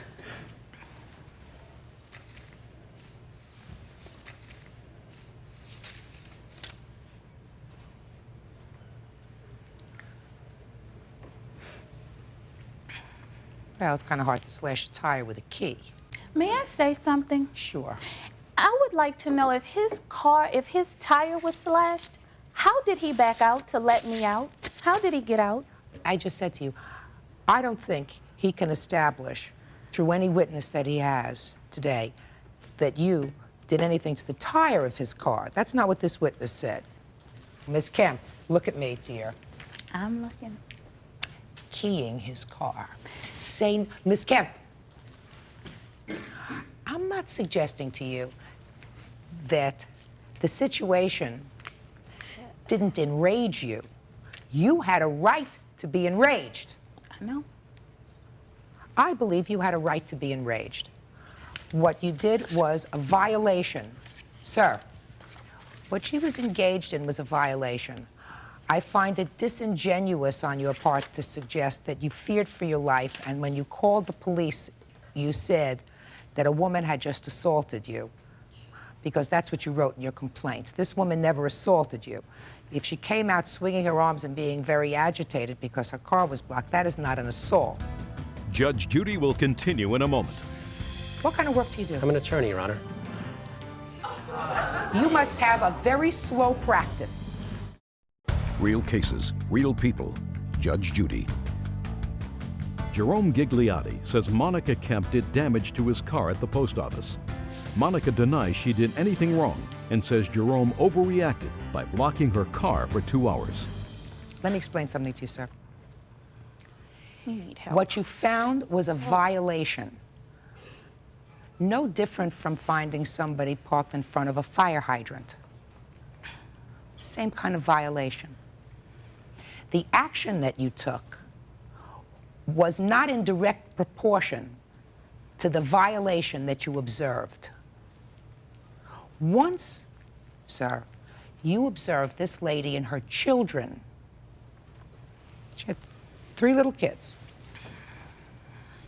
Wisdom would have been the better part of your action, and if you would have said, I now have the proof to take to the police, this is her car, this is this, she is going to get a ticket for parking in a handicapped spot, which was clearly wrong, you and I would have had no problem.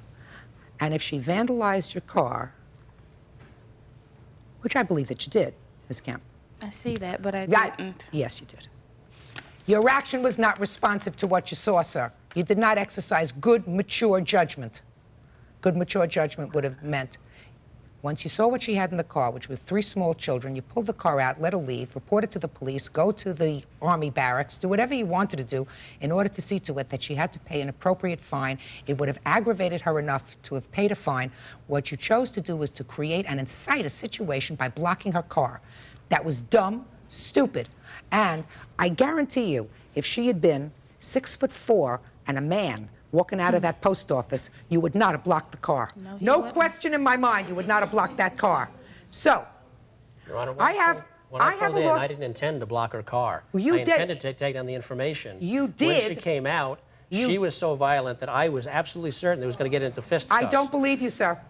I She's don't got believe 30 you. years and 30 pounds on I me. don't believe you, sir. 30 All you had years, to do, you wish. all you had to do was Look get like my in your great-grandfather. car. You had already taken the pictures. Get in your car and leave. And she, with her 3 small children, was not going to assault you. And you will never convince me otherwise, sir. Never. So, you have a lawsuit, and you are suing her for $5,000 for illegally parking in a handicapped space. Your Honor, I later found out that she lives 1 block from the post office. And? Just a second. She could have walked home if she wanted to. It's 1 block away. And you Sir, could Shay, have moved. please don't respond to him. You're right, I shouldn't. Please don't respond to him. First of all, how did you find out she lives a block away from the post office? I took the license plate down and I used the DMV in New Orleans, in Louisiana and Baton Rouge to find the registered owner. And then through the Postal Service, I obtained a forwarding address from that address to the address in San Diego. Do you work? Yes. What kind of shop? What kind of work do you do? I'm an attorney, Your Honor. You must have a very slow practice. Yes. That's what I think. Because if you took the time over this nonsense that you have just told me about, you'd be far better to donate some of your time and some of your energy, sir, to the poor. I was sympathetic to you up to a point.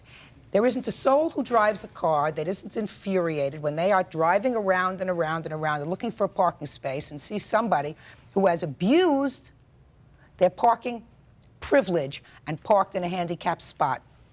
Not a soul who's driven a car who hasn't had that kind of frustration. You took it a step too far. And she has a cross complaint against you for $5,000 for unlawful imprisonment for a period of well over 20 minutes. Is that what it was? No. How long? It was like 3 hours. From the time he blocked your car until the time the police came, how much time elapsed? From the time he blocked me until the time the first set of police arrived? How many sets of police arrived? They had to call someone else to make him move because he, and that's on my cross complaint also, about the intentional infliction of emotional distress. This is when my son became emotional because he would still not move. They had to call someone else to make him move. Why wouldn't you move when the first set of... He wanted me arrested. Why wouldn't you move when the first set of police came? The first set of police never asked me to move my car. I heard him. Well, you were no longer in fear. That's true. Just a second. You were no longer in fear, sir, because you now had police officers around. Why didn't you just move your car? Because they didn't tell me to. All they wanted to do was talk to me. He's lying. Judge Judy is ready to rule. I believe you keyed his car. Right? Let him fix it. I believe that your children suffered during that period of time. And I assume you'll never park in a parking space I haven't even been again. back to that place. Never. Your complaint is dismissed, and your countersuit is dismissed. Parties are excused. You may step out. Judge Judy will continue in a moment. And on the next Judge Judy. She started coming at me with the obvious intent to hit me. She was swinging her arms, and what she said was, "You move your car or I'll move you." And I'm sure that she had the intent of moving me physically. And with my children in stroller in hand, I would like to propose to you, how would I have done that? Did I just let them roll when I came at you like this? Did I do that? She didn't have any children with her when she was coming at me. Okay, that's a lie also. And when I found out he was a lawyer, I knew he absolutely had no business. He had no clients, because if he had, he'd have been there helping them. He's bored. But my keys were inside the ignition because when he wouldn't move, I turned the car on to give my kids some air. So I couldn't have keyed his car because I had no keys in my hand. I just wanted her to let him know that he's wrong. So the fact that I lost matters not. I'm just glad he lost.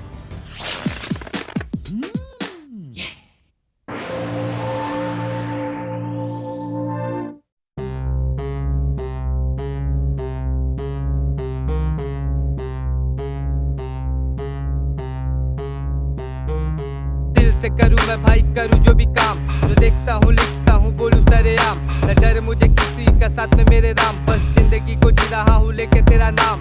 दिल से करूँ मैं भाई करूँ जो भी काम, जो देखता हूँ लिखता हूँ बोलूँ सरेआम, न डर मुझे किसी का साथ में मेरे राम, बस जिंदगी को जी रहा हूँ लेके तेरा नाम। सपने जो भी देखूँ मैं देखूँ सारे हाई, जिंदगी को कैसे जीना देना मत बुलाए, फोकट में हम किसी का एक दाना भी नहीं खाए, धोखा सबने दिया जिसको मानता था मैं भाई, इस पे करूँ कीप पहले अपना टेस्ट, मुझे फर्क नहीं चाहे कलो मुझे हेट, मेरा काम सबसे हार्ड पेटे आके केले चेक, हम काम करते हर दिन ना करते कभी रेस्ट, एक बंदी से तब प्यार वो भी करके गई चीट, उसके फोटो उसके नंबर सब कर चुका डिलीट, ऐसे रिश्ते को मुझे अब नहीं करना रिपीट, पूरा कर दूंगा मैं चाहे दे दे कोई भी बीट, गीत मेरा हाथ पूरा मचेते दबाई, मेरे गाने सबसे अलग मेरे गानों में है वाई, बच्चे बच्चे आगे देखो यहाँ अब रैप करने बच्चे मुझे डिस करके लेना चाहते हाई, दिल से करूँ मैं भाई करूँ जो भी काम, जो देखता हूँ लिखता हूँ बोलूँ सरेआम, न डर मुझे किसी का साथ में मेरे नाम, बस जिंदगी को जी रहा हूँ लेके तेरा नाम। दिल से करूँ मैं भाई करूँ जो भी काम, जो देखता हूँ लिखता हूँ बोलूँ सरेआम, न डर मुझे किसी का साथ में मेरे नाम, बस जिंदगी को जी रहा हूँ लेके तेरा नाम। दिल से करूँ मैं भाई करूँ जो भी काम, जो देखता हूँ लिखता हूँ बोलूँ सरेआम, न डर मुझे किसी का साथ में मेरे नाम, बस जिंदगी को जी रहा हूँ लेके तेरा नाम। दिल से करूँ मैं भाई करूँ जो भी काम, जो देखता हूँ लिखता हूँ बोलूँ सरेआम, न डर मुझे किसी का साथ में मेरे नाम, बस जिंदगी को जी रहा हूँ लेके तेरा नाम। ऊपर वाले का है खौफ तभी पाप करूँ कम, अपने गानों से मैं हर महीने गिराऊंगा एक बम, पिया नहीं विस्की न पिया कभी रम, भोलेनाथ के है भक्त फिर फूकते नहीं दम, जो भी गोल है बनाया पूरा करूँ इस साल, हिट पे हिट गाने दूंगा मैं आके कई बार, जो भी चलते हैं मुझसे चलते रहो, अब दुनियादारी छोड़ के करना है खुद पे काम, जो भी दिया ऊपर वाले ने उसी में रहता खुश, जो भी चाहता हूँ एक दिन मिल जाएगा सब कुछ, अपने काम पे है भाई मुझे पूरा भरोसा, मेरे मालिक ने जो भी दिया बहुत, माँ बाप करे प्राउड ऐसा करना मुझे काम, आज करेगा तू मेहनत कल होगा तेरा नाम, मेहनत के जरिए से मिल जाएगा सब कुछ, अपने मालिक पे भरोसा रख बढ़ेगा तेरा दाम।